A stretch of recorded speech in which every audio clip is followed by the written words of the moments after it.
only believe, only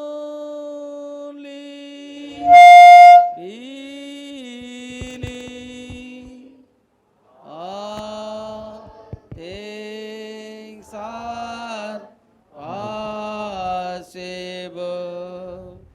Only believe, only believe, only believe.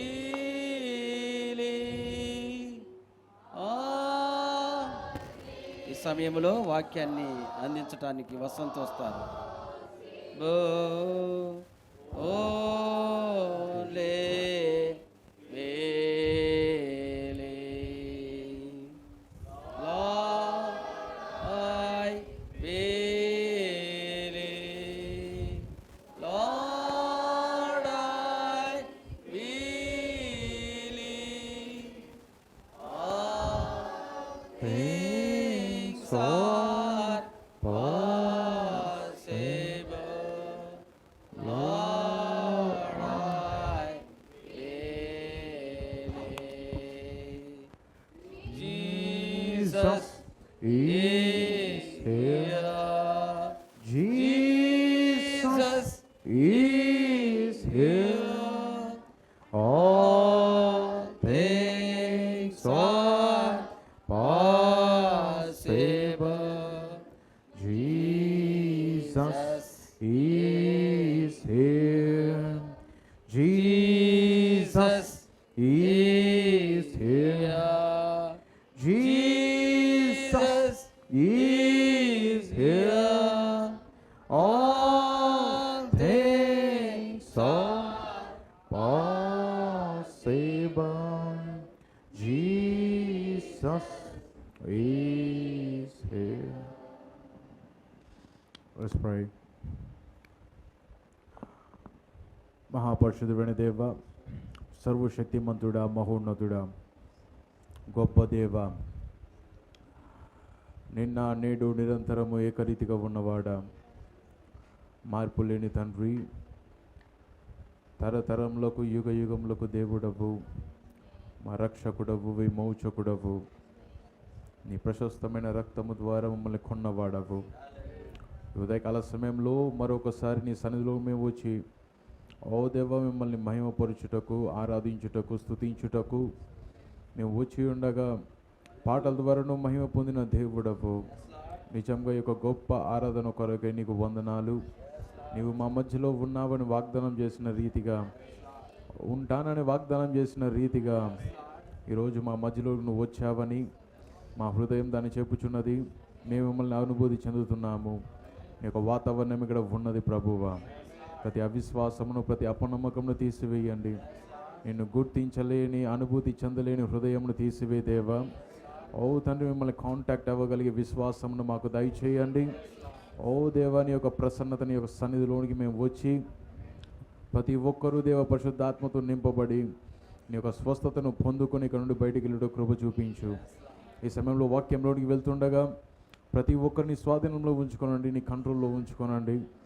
ఓ దేవ, ముందున వర్తమానమును అది నేను కాదు కానీ నీవే స్వయంగా దిగివచ్చి గ్రంథమును తెరిచి మీరే మాట్లాడమని, ఓ దేవ, ఈ ముందున్న సమయాన్ని ఉన్న ప్రతి ఒక్కరిని దేవానికి డెడికేట్ చేస్తూ, ప్రతిష్ఠిస్తూ, సమస్త మహిమ, ఘనత, ప్రభావాలకు చెల్లిస్తూ, చదవబడే వాక్యానికి మీ ఆశీర్వాదం తోడు చేసి, ఓ దేవ, నీవే బోధించుమని, నీవే మాట్లాడుమని, హృదయంలో తెరువుమని సమయంలో ప్రార్థిస్తూ, సమస్త మహిమ, ఘనత, ప్రభావాలకు చెల్లిస్తూ ప్రభువైన యేసుక్రీస్తు నామమున దీన్ని అడుగుచున్నాను తండ్రి. ఆమేన్. నా గాడ్ బ్లెస్ యూ. దేవుని దీవించును గాక. Let's turn our Bibles. John, Gospel John. యోహాను రాసిన సువార్త 3వ అధ్యాయము 16వ వచనం నుండి 21వ వచనం వరకు నేను చదవగోరుతున్నాను. నేను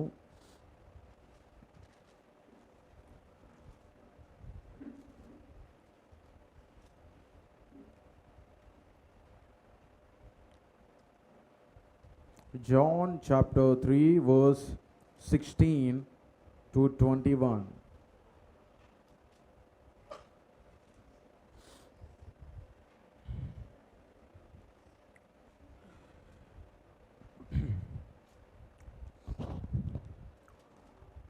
యోహాను రాసిన సువార్త 3వ అధ్యాయము 16 నుండి 21వ వచనం వరకు. For God so loved the world that he gave his only begotten son. దేవుడు లోకమును ఎంతో ప్రేమించెను, కాగా ఆయన తన అద్వితీయ కుమారునిగా పుట్టిన వాని యందు విశ్వాసముంచు ప్రతి వాడును నశింపక నిత్య జీవము పొందునట్లు ఆయనను అనుగ్రహించెను. లోకము తన కుమారుని ద్వారా రక్షణ పొందుటకే గాని లోకమునకు తీర్పు తీర్చుటకు దేవుడు ఆయనను లోకములోనికి పంపలేదు. ఆయన యందు విశ్వాసముంచువానికి తీర్పు తీర్చబడదు. విశ్వసింపని వాడు దేవుని అద్వితీయ కుమారుని నామమందు విశ్వాసముంచలేదు గనుక వానికి ఇంతకు మునుపే తీర్పు తీర్చబడేను. ఏమైనా ఫాలో అవుతున్నారా? నన్ను వెంబడిస్తున్నారా? వాక్యమును వెంబడించండి. ప్రతి మాట చాలా ప్రాముఖ్యమై ఉన్నది. ఆ తీర్పు ఇదే: వెలుగు లోకములోనికి వచ్చెను గాని తమ క్రియలు చెడ్డవైనందున మనుష్యులు వెలుగును ప్రేమింపక చీకటినే ప్రేమించురి. దుష్కార్యము చేయు ప్రతివాడు వెలుగును ద్వేషించును, తన క్రియలు దుష్క్రియలుగా కనబడకుండునట్లు వెలుగునొద్దకు రాడు. సత్యవర్తుడైతే తన క్రియలు దేవుని మూలముగా చేయబడి ఉన్నవని ప్రత్యక్షపరచబడినట్లు వెలుగునొద్దకు వచ్చును. God bless his word. దేవుడు తన వాక్యాన్ని దీవించునుగాక. You may have use. దయచేసి కూర్చునండి. అలాగునండి నాతో పాటు హీబ్రూస్ చాప్టర్, హీబ్రూలకు రాసిన పత్రిక 12వ అధ్యాయము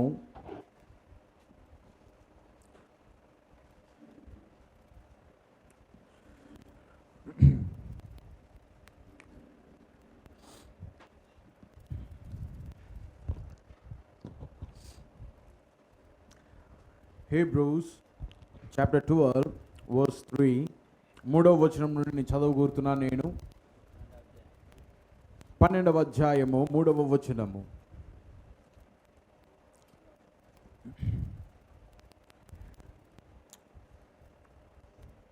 ఐ వాంట్ టు టై, ఈ రెండు లేఖనాలు నేను టై కలపాలనుకుంటున్నాను. Now listen close. ఇక్కడ పౌలు ఏం మాట్లాడుతున్నాడో చాలా జాగ్రత్తగా గమనించండి. మీరు అలసట పడకయు మీ ప్రాణములు విసుకకయు ఉండునట్లు పాపాత్ములు తనకు వ్యతిరేకంగా చేసిన తిరస్కారమంతయు ఓర్చుకొనిన ఆయనను తలంచుకొనుడి. ఎవరాయన? క్రీస్తు. మీరు పాపంలో పోరాడుటలో రక్తము కారునంతగా ఇంకా దానిని ఎదిరింపలేదు. మరియు నా కుమారుడా, ప్రభువు చేయు శిక్షను తృణీకరించకుము. ఆయన నిన్ను గద్దించినప్పుడు విసుకకుము. ప్రభువు తాను ప్రేమించు వారిని శిక్షించి తాను స్వీకరించు ప్రతి కుమారుని దండించును అని కుమారులతో సంభాషించినట్లు మీతో సంభాషించు ఆయన హెచ్చరికను మరచితిరి. 7వ వచనము. శిక్షాఫలము పొందుటకై మీరు సహించుచున్నారు. దేవుడు కుమారులనుగా మిమ్మును చూచుచున్నాడు. తండ్రి శిక్షింపని కుమారుడెవడు? కుమారులైన వారందరూ శిక్షలో పాలు పొందుచున్నారు. మీరు పొందని ఎడల, నా ఈ మాటలు ఈ యొక్క వచనాన్ని జ్ఞాపకం చేసుకోండి, ఇంపార్టెంట్. దుర్బీజులే కానీ కుమారులు కారు. ఇంగ్లీష్లో if ye be without chastisement whereof all are partakers. కుమారులైన వారందరూ శిక్షలో పాలు పొందుచున్నారు, మీరు పొందని ఎడల then are ye bastards and not sons. దుర్బీజులే గాని కుమారులు కారు. బ్యాస్టర్స్ అనగా అర్థము, బ్యాస్టర్స్ మరియు కుమారులు, సన్స్, వీరిద్దరికి చాలా తేడా ఉన్నది. దుర్బీజులు మరియు కుమారులు, ఈ ఇద్దరికి తేడా చూపిస్తున్నారు. కుమారులు శిక్షకు లోబడతారు, గద్దింపునకు లోబడతారు, కానీ మీకు శిక్ష రాని ఎడల మీరు దుర్బీజులే అంటున్నాడు. మీకు అర్థమవుతున్నదా? దేవుడు శిక్షించు ప్రతి కుమారుడు, పైన దాని గురించే మాట్లాడుతున్నాడు.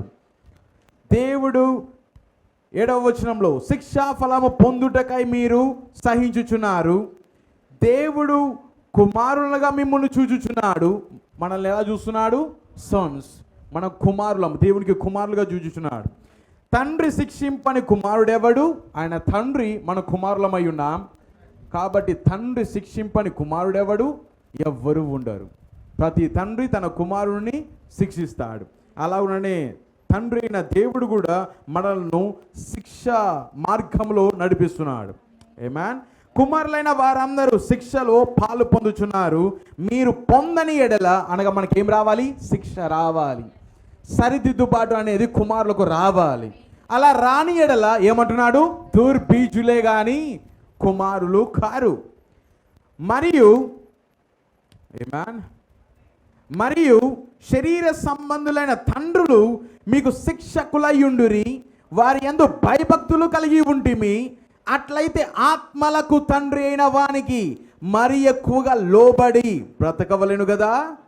వారు కొన్ని దినముల మట్టుకు తమకిష్టం వచ్చినట్లు మనలను శిక్షించిరి, కానీ మనము తన పరిశుద్ధతలో పాలు పొందవలనని మన మేలు కొరకే ఆయన శిక్షించుచున్నాడు. దేని కొరకు శిక్ష మన మీదకి వస్తున్నది? ఎందుకు శిక్షిస్తున్నాడు ఆయన? ఆయన పరిశుద్ధతలో పాలు పొందుట కొరకే దేవుడు మనల్ని శిక్షిస్తున్నాడు. ఏమా పౌల్స్ టీచింగ్ ఇది, పౌలు యొక్క బోధ ఉన్నది ఇది. 11 మరియు ప్రస్తుత మందు సమస్త శిక్షయు దుఃఖకరముగా కనబడునే గాని సంతోషకరముగా కనబడదు. ఇప్పుడు మనం వెళ్తున్న మార్గము శిక్షా మార్గము. దేవుడు మనల్ని సరి చేస్తున్నాడు, సరిదిద్దుతున్నాడు, కానీ ఆ మార్గము సంతోషకరంగా కనబడదు. ఎలా కనబడుతుంది? దుఃఖకరముగానే కనబడును కానీ సంతోషకరముగా కనబడదు. అయినను దాని యందు అభ్యాసము కలిగిన వారికి అది నీతియును సమాధానకరమైన ఫలమిచ్చును. ఆమేన్. చాస్టైజ్మెంట్, శిక్ష, అది మనకి ఏమిస్తుంది? నీతినిస్తుంది, మరియు సమాధానకరమైన ఫలముడిచ్చును. కాబట్టి వడలిన చేతులను, సడలిన మోకాళ్ళను బలపరచుడి. కృంగిపోబాకండి, వెనక్కి వెళ్ళబాకండి. దేవుడు ఎందుకు నన్ను ఈ మార్గంలో నడిపిస్తున్నాడని మీరు సడలబాకండి, మీరు తప్పిపోకండి, వణకబాకండి, మీ స్థానం నుండి పక్కకి వెళ్ళబాకండి. ఎందుకు? ప్రత్యక్షతనిస్తున్నాడు పౌలు. తండ్రి శిక్షింపని కుమారుడెవడు? దేవుడు మనల్ని శిక్షిస్తున్నాడు. చాస్టైజ్మెంట్ అనేది మన మీద ఆయన కుమ్మరిస్తున్నాడు. ఎందుకు? ఫలం ఇచ్చుట కొరకు, ఆయన పరిశుద్ధతలో మనము పాలివారగుట కొరకు మనల్ని శిక్షా మార్గంలో నడిపిస్తున్నాడు. ఆమేన్. 13 మరియు కుంటి కాలు వెనకక బాగుపడు నిమిత్తము మీ పాదములకు మార్గములను సరళము చేసుకొనుడి. ఆమేన్. ఈరోజు నా యొక్క వర్తమానం యొక్క పేరు, I want to make my title, నా యొక్క వర్తమానం పేరు చెప్పగొడుతున్నాను నేను.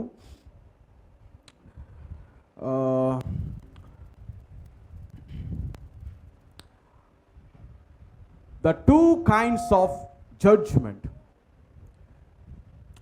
2 రకముల తీర్పులు. ఇంకో విధానంలో చెప్పాలంటే రెమిడియల్ అండ్ పీనల్ జడ్జ్మెంట్. తీర్పు తీర్చుటలో ఈ 2 భాగాలు ఉంటాయి, 2 విధానాలు ఉంటాయి. పోయిన వారం నేను మాట్లాడినప్పుడు, నేను ఆ తీర్పు తీర్చు న్యాయాధిపతి గురించి నేను మాట్లాడినప్పుడు, నేను ఆ విషయం నుండి నేను కొంచెం ఎక్కువగా ఈ వారం నేను వెళ్ళగోరుతున్నాను. నేను ఆదాము అవ్వ దగ్గర జరిగిన కార్యంలో 2 తీర్పులు బయటికి వెళ్తున్నాయి. The 2 kinds of judgments. దాంట్లో ఒకటి రెమిడియల్ జడ్జ్మెంట్, మరొకటి పీనల్ జడ్జ్మెంట్. మీకు అర్థమైనదా? నేను దాన్ని వివరిస్తాను. నేను రెమిడియల్ జడ్జ్మెంట్ అనగా తెలుగు అర్థము, దాని యొక్క పదం యొక్క అర్థము పరిష్కార తీర్పు. రెమీడియల్ జడ్జిమెంట్ అనగా పరిష్కార తీర్పు. పీనల్ జడ్జిమెంట్ అనగా శిక్షా సంబంధమైన తీర్పు. మీకు అర్థమైనదా పేరు? Remedial judgment and penal judgment, the two kinds of judgment. ఒకటి పరిష్కార తీర్పు, మరొకటి శిక్షా సంబంధమైన తీర్పు. ఈ రెండు తీర్పులు చాలా ప్రాముఖ్యమై ఉన్నది. ఆది కాండం నుండి అది దేవుడు ఆ రెండింటిని బయలుపరుస్తూ వస్తున్నాడు. నేను ఈరోజు చదివించిన లేఖనంలో నుండి నేను దాన్ని మీకు చూపించగలుగుతున్నాను. నేను నా ఒక వర్తమాన పేరు ఎంతమందికి అర్థమైనది? ఆమేన్. ఎంతమంది ఎక్స్పెక్టేషన్ కలిగి ఉన్నారు? ఎదురు చూపు. ఆమేన్. యోహాన్ రాసిన సువార్తలో నేను చదివించాను. నేను క్రీస్తే స్వయంగా అక్కడ మాట్లాడుతున్నాడు, ఉపదేశం చేస్తున్నాడు, బోధిస్తున్నాడు. దానికి ముందు అక్కడికి నికోదేమన్న ఒక వ్యక్తి వచ్చి క్రీస్తుతో ఒంటరిగా మాట్లాడుతున్నాడు. నికోదేము ఒక పరిసయ్యుడు. ఆమేన్. అంతేనా? నికోదేము ఒక పరిసయ్యుడు, ఒక బోధకుడు, ఒక మంచివాడు, ఇజ్రాయేలుకు బోధకుడై ఉన్నాడు. ఆ బోధకుడు క్రీస్తు యొద్దకు వచ్చి క్రీస్తుతో మాట్లాడుతున్నాడు, క్రీస్తు సంభాషిస్తున్నాడు. కానీ క్రీస్తు ఆయనకు మొట్టమొదటి సిద్ధాంతంను బోధించాడు. నీవు తప్పక తిరిగి జన్మించవలసి ఉన్నది. ఆ బోధన బోధిస్తూ ఆ సిద్ధాంతంను చెప్పుకుంటూ వస్తూ వెంటనే ఆయన 16వ వచనం యొద్దకు వచ్చినప్పుడు అద్భుతమైన మాటలు. Is a very famous coat. చాలా పేరు ప్రఖ్యాతగాంచిన ఒక లేఖనమై ఉన్నది ఇది.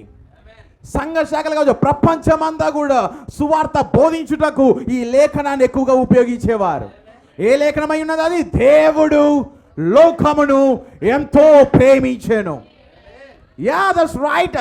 దేవుడు లోకమును ఎంతో ప్రేమించాడు. ఎందుకంటే అది లేఖనము, అది బైబిల్ చెప్తున్నది. క్రీస్తు స్వయంగా దాన్ని మాట్లాడుతున్నాడు. దేవుడు లోకమును ఎంతో ప్రేమించెను కాగా, ప్రేమించుట ఆయన ప్రేమ దేన్నో ఉత్పత్తి చేసినది. ఆమేన్. కాగా ఆయన తన అద్వితీయ కుమారునిగా పుట్టిన వాని యందు విశ్వాసముంచు ప్రతివాడును నశింపక నిత్య జీవము పొందునట్లు ఆయనను అనుగ్రహించెను. దేవుడు లోకమును ఎంతో ప్రేమించాడు కాబట్టి తన కుమారుని లోకమునకు అనుగ్రహించాడు. ఎందుకు అనుగ్రహించాడు? ఆయన యందు విశ్వాసముంచు ప్రతివాడు నశింపక నిత్య జీవము పొందునట్లు, అనగా తీర్పులోనికి వెళ్ళకుండా. మీకు అర్థమవుతుంది? జడ్జిమెంట్. ఇక్కడ జడ్జిమెంట్ గురించి మాట్లాడుతున్నాడు క్రీస్తు. తీర్పులోనికి వెళ్ళకుండా నిత్య జీవంలోనికి అడుగు పెట్టున్నట్లు దేవుడు ఎవరిని అనుగ్రహించాడు? తన కుమారుని, అద్వితీయ కుమారుని. అద్వితీయ అనగా వన్, ఒక్కగానొక ఏకైక ఒకే ఒక కుమారుని ఆయన అనుగ్రహించాను. ప్రతి ఒక్కరి లేఖనాన్ని చరిత్రలో ఉన్నదాన్ని చూపిస్తూ మాట్లాడతారు. ఇదిగో ఆయన 2000 సంవత్సరాల కింద పరలోకం నుండి భూమి మీదకి వచ్చాడు. ఆయన తండ్రి యొక్క ప్రియమైన కుమారుడు. తండ్రి లోకమునకు రక్తం కార్చుట కొరకు అనుగ్రహించాడని. కానీ నేను ఈ లేఖనము కేవలం 2000 సంవత్సరాలకు సంబంధించి మాత్రమే కాదు, 2000 సంవత్సరాల క్రితం సంబంధించిన లేఖనం మాత్రమే కాదు. ఈ కుమారుడు ఆది కాండం నుండి ఉన్నాడు. ఈ కుమారుడు ఆది కాండం నుండి ఉన్నాడు. ఎవరి కుమారుడు? బైబిల్ చెప్తున్నది. యోహాను రాసిన సువార్త 1వ అధ్యాయం 1వ వచనంలో ఆది యందు వాక్యం ఉండేను, ఆ వాక్యము దేవుడి యొద్ద ఉండేను, ఆ వాక్యము దేవుడై ఉండేను. అక్కడ ప్రవక్త అన్నాడు, ఆ వాక్యం అనే దగ్గర గ్రీకు భాషలో లోగాస్ అని రాయబడి ఉన్నది. లోగాస్ అని రాయబడి ఉన్నది. లోగాస్ అనగా అర్థము థియాఫనీ. థియాఫనీ అనగా అర్థము వాక్య శరీరము. దేవుడు ఒంటరిగా ఆత్మగా ఉన్నప్పుడు ఆయనలో నుండి వాక్యం బయటకు వచ్చినది. ఆయన నుండి లోగాస్ బయటకు వచ్చినది. ఆ లోగాసే అద్వితీయ కుమారుడు. మీకు అర్థమవుతుంది నేను మాట్లాడుతున్నాను. ఆది కాండములో అవ్వ ఆదాము తప్పు చేసినప్పుడు, పొరపాటు చేసినప్పుడు దేవుడు వారి కొరకు ఛాయలో ఒక గొర్రె పిల్లను అప్పగించాడు. ఆ గొర్రె పిల్ల ఎవరికి సాదృశ్యము? అద్వితీయ ఆయన ఒక్కగానొక కుమారునికి అది సాదృశ్యమై ఉన్నది. అదే బైబిల్ చెప్తున్నది. ఆయన ఆయన లోకమునకు ఏమై ఉన్నాడు? అద్వితీయ కుమారుడు లోకమునకు వెలుగై ఉన్నాడు. ఆ వెలుగు ఎప్పుడు చూడండి, వెలుగు బయలుపరుస్తుంది. మర్మంగా ఉన్నదాన్ని పట్ట బయలు చేస్తుంది. రహస్యంలో ఉన్నదాన్ని వెలుగులోకి తీసుకొచ్చి చూపిస్తుంది. దేని మీద అంధకారం దాగి ఉన్నదో, దేని మీద అంధకారము కమ్మి ఉన్నదో, ఈ వెలుగు అంధకారం తోసివేస్తుంది. దాని కింద ఉన్న మర్మమును బయటికి ఎత్తి చూపిస్తుంది. ఈయన ఎవరై ఉన్నారు? దేవుడు లోకమునకు వెలుగై ఉన్నాడు. ఈ లోకంలోకి ఈ యొక్క అద్వితీయ కుమారుడు ఆది నుండి నోవాహు కాలంలో చీకటి అంధకారం కమ్ముకొని ఉండేది. నోవాహు కాలంలో అంధకారం కమ్ముకొని ఉన్నది. మొత్తం బలాత్కారంతో నింపబడి ఉన్నది, పాపంతో నింపబడి ఉన్నది. కానీ దేవుడు తన అద్వితీయ కుమారుణ్ణి లోకమునకు పంపించాడు. ఎవరు అద్వితీయ కుమారుడు? నోవాహు. నోవాహు యొద్దకు ఎవరు వచ్చారు? ఆ కుమారుడు వచ్చాడు. ఆ వెలుగు ఆ లోకంలోనికి వచ్చినది. ఇప్పుడు ఆ కుమారుడు మరియు నోవాహు ఇద్దరు ఏకమయ్యారు, ఇద్దరు ఒకటయ్యారు. అంటే ఇప్పుడు లోకంలో వెలుగు ఎవరై ఉన్నారు ఆ కాలంలో? నోవాహు. నోవాహులో ఎవరున్నారు? అద్వితీయ కుమారుడు ఉన్నాడు. ఆ అద్వితీయ కుమారుని యందు విశ్వాసం వచ్చిన వాడు తీర్పులోనికి రాక నిత్య జీవము పొందుకుంటారు. నోవాహు వర్తమాన కాలపు వెలుగును నమ్మిన వారు తీర్పులోకి రాకుండా, నీళ్ళల్లో పడి చావకుండా ఓడలోనికి వెళ్తారు వాళ్ళు.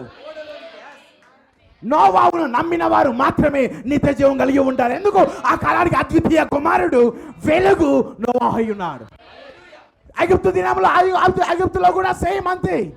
ఇశ్రాయేలు ప్రజలందరి మీద అంధకారం కమ్ముకొని ఉన్నది. కానీ దేవుడు ఇశ్రాయేలు ప్రజలను లోకమును ఎంతో ప్రేమించాను. ఐగుప్తుని ఎంతో, ఆ యొక్క ఇశ్రాయేలు ప్రజలను ఎంతో ప్రేమించాడు ఆయన. అందుకే ఒక కుమారుని పంపించాడు. ఆ కుమారుని యొద్దకు ఏమొచ్చినది? లోగాస్ వచ్చినది. ఇక్కడ ఉన్నారా ప్రతి ఒక్కరు? కొండ మీద ప్రవక్త నిలబడి ఉన్నప్పుడు లోగాస్ ఆయన యొద్దకు వచ్చినది.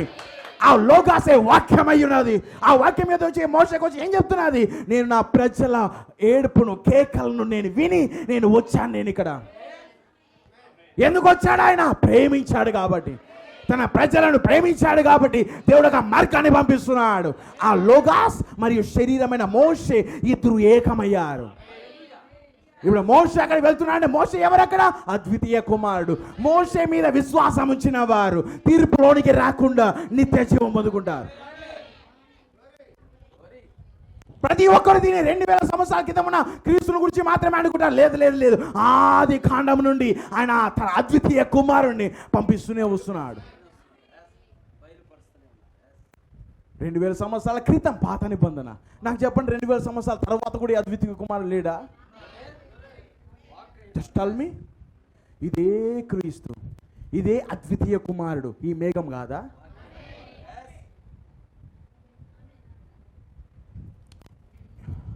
దేవుడు లోకమును ఎంతో ప్రేమించాను. దేవుడు లవోదికీయలో ఉన్న మనలను ఎంతో ప్రేమించాను. దేవుడు ఈ లోకం అంటే ఎప్పుడో పాతకాలం ఆ కాలం గురించి లేఖనం అనుకోబాకండి. ఈ కాలానికి దీన్ని ఆపాదించండి. దేవుడు ఈ కాలంలో వధువును ఎంతో ప్రేమించాను. కాగా ఆయన అద్వితీయ కుమారునిగా పుట్టిన వాని యందు ఈ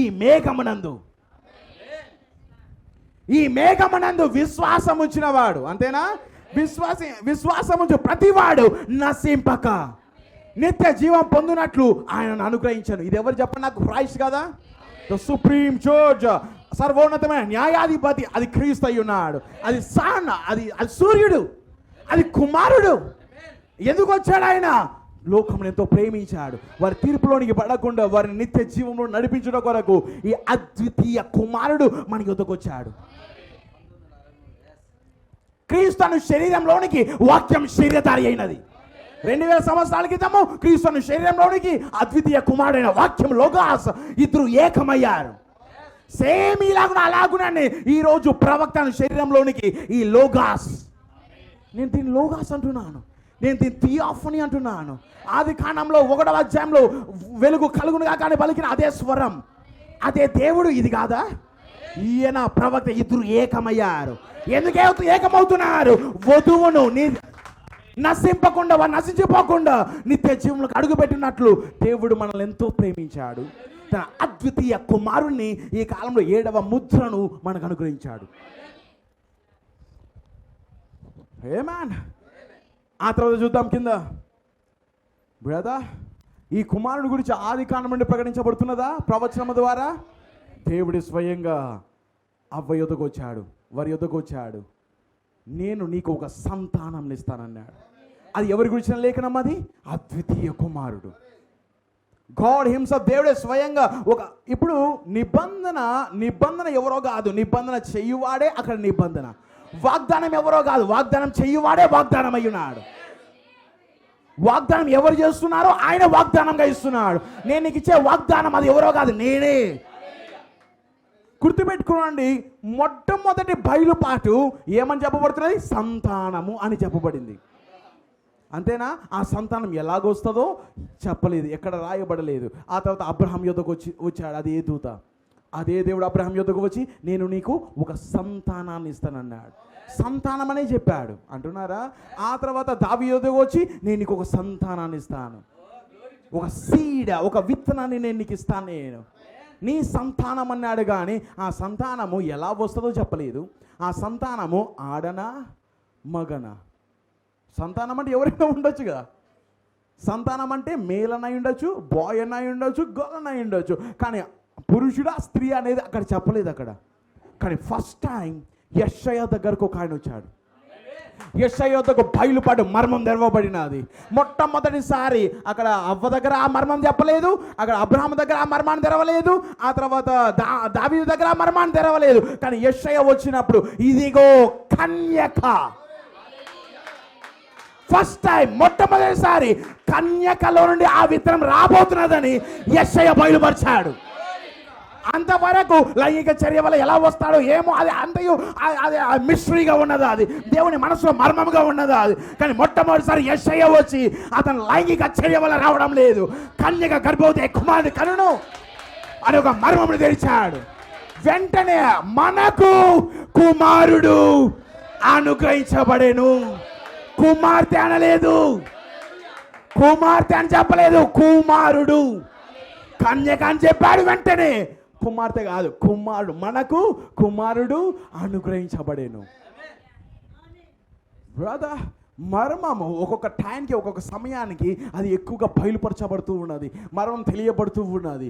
సో ప్రతిదీ కూడా అక్కడ ఎందుకు చెప్పలేదు, ఇక్కడ ఎందుకు చెప్పలేదు, ఇక్కడ ఎందుకు అడగడానికి వీల్లేదు, మనము అలా అడగడానికి వీల్లేదు మనము. అందుకే ప్రవక్త ఎందుకు 7వ ముద్రలో ఆ కార్యాన్ని చెప్పలేదు, మనం అడగడానికి వీల్లేదు. కానీ దేవుడు కాలం తరువాత, ఒక సమయం తరువాత ఆయన దాన్ని బయలుపరుస్తున్నాడు. బయలుపరిచినప్పుడు వాళ్ళు ఏమంటారంటే అందరూ వచ్చి నీకు మాత్రమే తెలుసా, నీవు చెప్పింది నువ్వు కరెక్ట్ అని, నువ్వు ఎలా ఇంత కరెక్ట్గా చెప్తున్నావు, నీకు నిజంగా నిన్ను హెచ్చించుకుంటున్నావు. లేదండి, ఇక్కడ ఎవరు చెప్పారు? అక్కడ యెషయా చెప్పాడు. యెషయా ముందు చెప్పబడిన లేఖనాలకు విరోధంగా చెప్పడం లేదు, ముందు చెప్పబడిన ప్రత్యక్షతకు కొంచెం ఎక్కువ బయలుపరనిస్తున్నాడు. You understand? మీ అందరికి అర్థమవుతున్నా ఏం మాట్లాడుతున్నాను? ఈ యొక్క అద్వితీయ కుమారుడు లోకమునకు ఏమై ఉన్నాడు? వెలుగై ఉన్నాడు. ఓకే, 18వ వచనం చూద్దాం మనం. ఆయన యందు విశ్వాసముంచు వారికి తీర్పు తీర్చబడదు. జడ్జిమెంట్ అనేది క్రీస్తును నమ్మిన వారికి జడ్జిమెంట్ ఉండదంట. ఏ క్రీస్తు?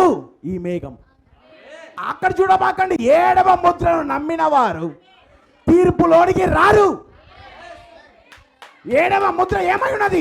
బలిష్ఠులైన దూత మేఘం ధరించుకొని దిగి వచ్చుట. దాన్ని నమ్మిన వారు తీర్పులోనికి రారు, వారికి తీర్పు తీర్చబడదు. ఎందుకు? ఈ కాలంలో ఉన్న వెలుగును, ఈ కాలంలో అద్వితీయ కుమారుణ్ణి నమ్మారు వీళ్ళు. ఈ సంఘము నమ్మే సంఘమేనా? ఈ సంఘమునకు ఈ కాలంలో ఉన్న అద్వితీయ కుమారుడు బయలుపరచబడ్డా? ఎందుకు వచ్చాడు ఆయన? మన కోసం, మనల్ని ఎంతో ప్రేమని ఆయన మన యొద్దకు దింపినట్లు చేసినది. ప్రేమయే 2000 సంవత్సరాల క్రితం ఆయన దింపినట్లు చేసినది. అదే ప్రేమయే ఈరోజు మన కాలంలో ఈయన దింపునట్లు చేసినది. అక్కడ వచ్చిన దేవుడే స్వయంగా, ఇక్కడ కూడా దేవుడే స్వయంగా వచ్చాడు. కానీ ఈయన యందు విశ్వాసం ఉంచువానికి తీర్పు తీర్చబడదు. విశ్వసింపని వాడు దేవుని అద్వితీయ కుమారుని నామమందు విశ్వాసం ఉంచలేదు కనుక వానికి ఎంతకు మునిపే, అంటే ఆయన రాకమునుపు, ఈయన రాకమునుపు అందరూ తీర్పులోనైన వాళ్ళే. అంతేనా? ఈయన రాకమునుపు అందరూ తీర్పులోనైన వాళ్ళే. కానీ ఈయన వచ్చిన తరువాత ఎవరు నమ్మారో వారు తీర్పులో నుండి దాటారు అంతే. మిగతా వాళ్ళకి ఏమీ లేదండి, వాళ్ళు ఆల్రెడీ తీర్పులోనే ఉన్నారు. అందరూ తీర్పులోనే ఉన్నారు. మీకు అర్థమవుతుంది నేను మాట్లాడుతున్నాను. అందరూ ఇదే గుంపులోనే ఉన్నారు. కానీ అద్వితీయ కుమారుడు వచ్చినప్పుడు ఎవరైతే ఆయన నమ్మారో కొంత గుంపు తీర్పులో నుండి ఎక్కడికి అడుగు పెట్టింది? జీవంలోనికి అడుగు పెట్టినది. అంటే వీరికి ఆల్రెడీ ముందే తీర్పు తెచ్చబడింది.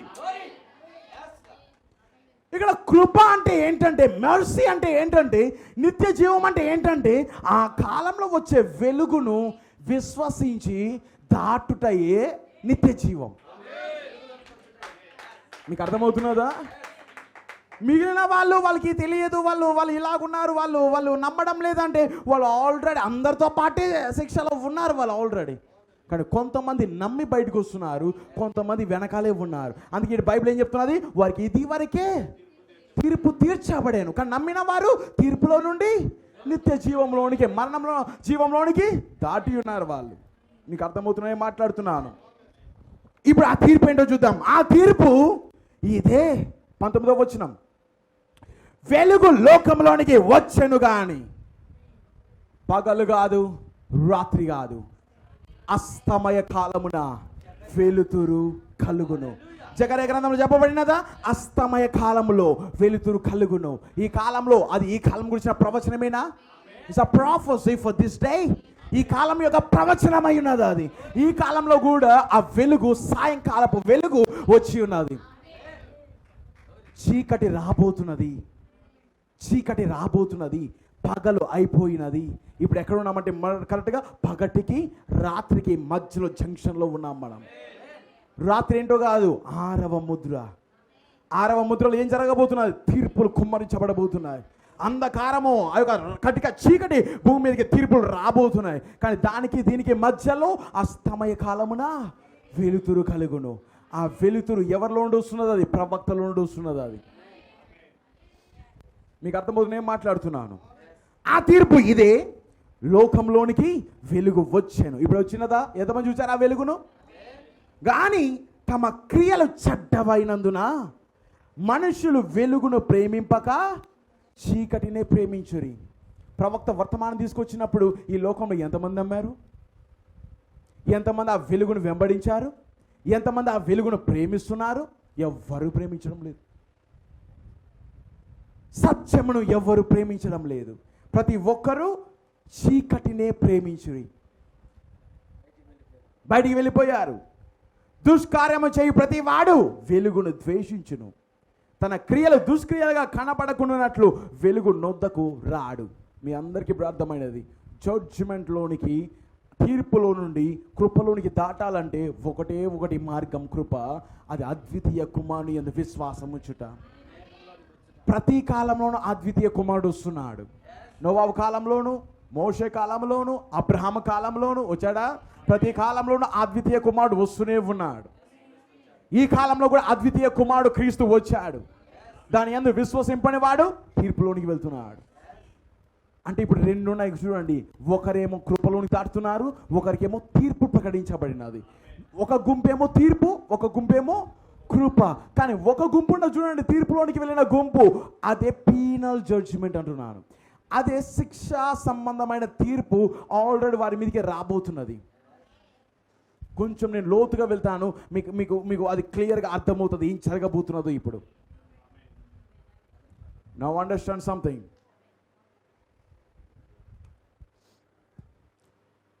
క్రైమ్, ఎవరైనా తప్పు చేశారనుకోండి, క్రైమ్ అంటే తెలుసు కదా, నేరం చేస్తారు నేరస్తులు. నేరం చేసినప్పుడు అతను దేనికి లోనైన వాడు? శిక్షకు ఎట్లయినా కూడా లోనైన వాడే. కానీ ఆ క్రైమ్ చేయబడినప్పుడు ఆ క్రైమ్ చేసిన వ్యక్తి మొదట ఎక్కడ తీసుకురాబడతాడు? కోర్టు న్యాయస్థాన విచారణకు తీసుకొచ్చి రాబడతాడు. అతను వచ్చి ఎక్కడ నిలబడతాడు? అక్కడ ఒక సైడ్ వచ్చి అక్కడ వచ్చి నిలబడతాడు. అక్కడ బోన్ అంటారు దాన్ని. ఓకే, ఆ యొక్క ట్రయల్లో ఒక సైడ్ వచ్చి అక్కడ ఒక నేరస్తుడిగా అక్కడ నిలబడతాడు. జడ్జిమెంట్, తీర్పు తీర్చే వ్యక్తి మొదట ఏం వెతుకుతాడు అంటే అతను నేరస్తుడా కాదా అనేది వెంటనే ప్రకటించారు. ట్రయల్ మొదలు పెడతారు, విచారణ మొదలు పెడతారు, ఎవిడెన్స్ని ప్రొడ్యూస్ చేయమని అడుగుతాడు. ఎవరైనా ఇక్కడ వాదించే వాళ్ళు, ఎవిడెన్స్ చూపించే వాళ్ళు ఉంటే ఇక్కడ తీసుకురమ్మని కోరుతాడు. ఎవిడెన్స్ ఉన్నది అంటే ఎవిడెన్స్ అనగా ఇంకొకరు చెప్తే వినేవాళ్ళు ఎవిడెన్స్ కాదు. మీకు అర్థమవుతున్నదా? వినువారు సాక్షులు కాదు, దగ్గరుండి చూచు వాళ్ళే సాక్షులై ఉన్నారు. మీకు అర్థమవుతున్నా? సాక్షి అంటే ఎవరో చెప్తే వినేసి ఆయన చెప్పాడు కాబట్టి నేను ఇప్పుడు సాక్షి అంటే ఒప్పుకోరు. అక్కడ నువ్వు చూసావా, నువ్వు అక్కడ ఉన్నావా అని అడుగుతారు.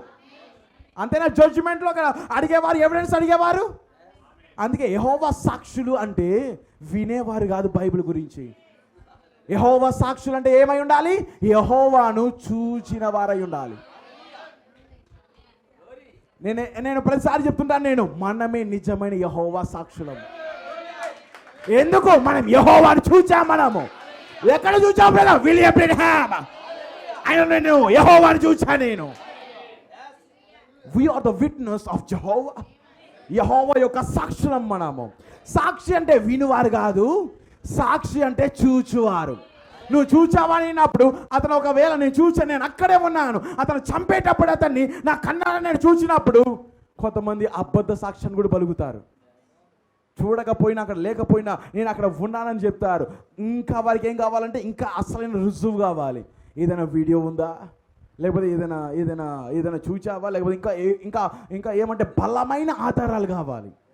ఎందుకంటే చూడండి, మనుషుల కోట్లలో కరప్షన్ ఎక్కువ. మానవ యొక్క న్యాయస్థానంలో ఆ యొక్క కరప్షన్ అనగా అవినీతి ఎక్కువ. కానీ దేవుని యొక్క కోర్టులో అవినీతి ఉండదు. దేవుని యొక్క కోర్టులో అవినీతి ఉండదు. ఒక్కసారి అక్కడ నీకు రుజువులు కూడా తారుమారు చేసేది ఉండవు. అక్కడ తారుమారు చేయవు. అక్కడ ఆల్రెడీ మొత్తం రికార్డ్ అయిపోయినది.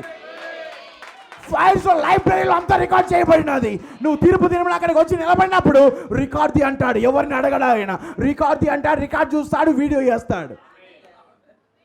ఎవరు దీన్ని ఎదిరించి మాట్లాడగలరు? నువ్వు ఆ టైంలో ఒక లాయర్ నీకు పని చేయడు. వాదించు నా కోసం, నువ్వు వాదించు నా కోసం, నువ్వు వెళ్ళంటే ప్లీడ్ చేసుకోవడానికి, వాదించుకోవడానికి ఏ మనుషుడు నీ వద్దకు రాడు. సరైన ఎవిడెన్స్ ఆయన దగ్గర ఉన్నప్పుడు నేను అంటున్నాను, ఇక్కడ అవినీతి, ఆయన నీతి న్యాయములు కలిగిన దేవుడు. ఆయన యొక్క తీర్పు నీతి న్యాయములై ఉన్నవి. జడ్జిమెంట్, శిక్ష. ఆ యొక్క నేరస్తుగా నిలబడినప్పుడు అతను మొదట ఏం కావాలి? ఎవిడెన్స్ కావాలి. ఎవిడెన్స్ చూసిన తర్వాత అతను ఏం చేస్తాడు తెలుసా? విచారణ మొత్తం జరిగిన తర్వాత నేరస్థాపన ముందే చేస్తుంటారు అందరూ. ఎవరైనా కూడా ఇతను నేరస్తుడు అని ఎవరు చేస్తుంటారు? నేరస్థాపన ఎవరో ఒకరు చేస్తున్నప్పుడు అతను ఏమంటాడు? నీ నేరస్థాపన కరెక్టో కాదు నేను చూస్తాను. అతను వచ్చి ఇక్కడ నిలబెట్టండి, ఆధారాలు తీసుకురండి అని తీర్పు చెప్తాడు. తీర్పు తెచ్చేవాడు. అంతేనా? మొదట క్రైమ్ జరగడం, ఆ తర్వాత దాని మీద నేరస్థాపన జరగడం, ఆ తర్వాత ట్రయల్ జరగడం, ఆ ట్రయల్ తర్వాత ఎవిడెన్స్ చూడడం, ఆ తర్వాత అదంతా కలెక్ట్ అయినప్పుడు జడ్జిమెంట్ నుండి అక్కడ తీర్పు తీర్చిన న్యాయాధిపతి నుండి ఏమెళ్తుందంటే సెంటెన్స్ అనగా తీర్పు ప్రకటించబడుతుంది. నీవు ఈ శిక్షకు లోనైన వాడవు పలానా డేట్లో. వింటున్నారా? ఈరోజు తీర్పు ప్రకటిస్తే వెంటనే అతను పోయి చంపరు. అతను ఏం చేస్తాడు తెలుసా? పలాని డేట్ నిర్ణయిస్తారు. పలాని డేట్ నిర్ణయించిన తర్వాత వెళ్ళు. ఇతనికి కరెక్ట్గా సోమవారం ఉదయకాలం 10 గంటలకు ఇతను ఉరిశిక్ష వేయండి. అంతవరకు అతను ఎక్కడ ఉంటాడు? జైల్లో, చెరసాల్లో ఉంటాడు.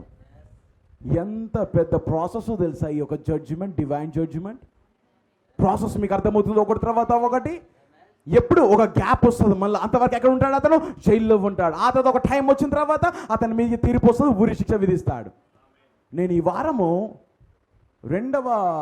సెకండ్ వరల్డ్ వార్ గురించి నేను ఎక్కువగా ఆ హిట్లర్ గురించి, ఆ ముస్సోలినీ గురించి, ఆ స్టాలిన్ గురించి, అతను ఎలాంటి వాళ్ళు ఎవరు అనేదంతా నేను పరిశీలించేటప్పుడు నేను ఒక సన్నివేశము ఒకదాన్ని నేను చూసినప్పుడు ట్రయల్ అనేది ఎలా ఉండబోతుందో నేను గమనించాను. నేను అక్కడ స్టాలిన్ అనే అతని పేరు, రెడ్ టెర్రర్ అతని పేరు, ఎర్రని టెర్రరిస్ట్ అతను. అంత భయంకరమైన వాడు స్టాలిన్, రష్యా కమ్యూనిజం పార్టీ యొక్క పొలిటికల్ లీడర్.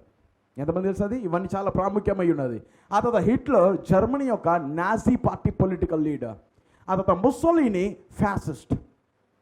ఫ్యాసిజం అనగా ఇటాలియన్ పాలిటీషియన్. అతను ఇటలీకి సంబంధించిన ఒక నాయకుడు. ముస్సోలినీ 2వ ప్రపంచ యుద్ధం మొత్తంలో వీళ్ళు ముగ్గురు ముఖ్య వ్యక్తులు వీళ్ళు 2వ ప్రపంచ యుద్ధంలో.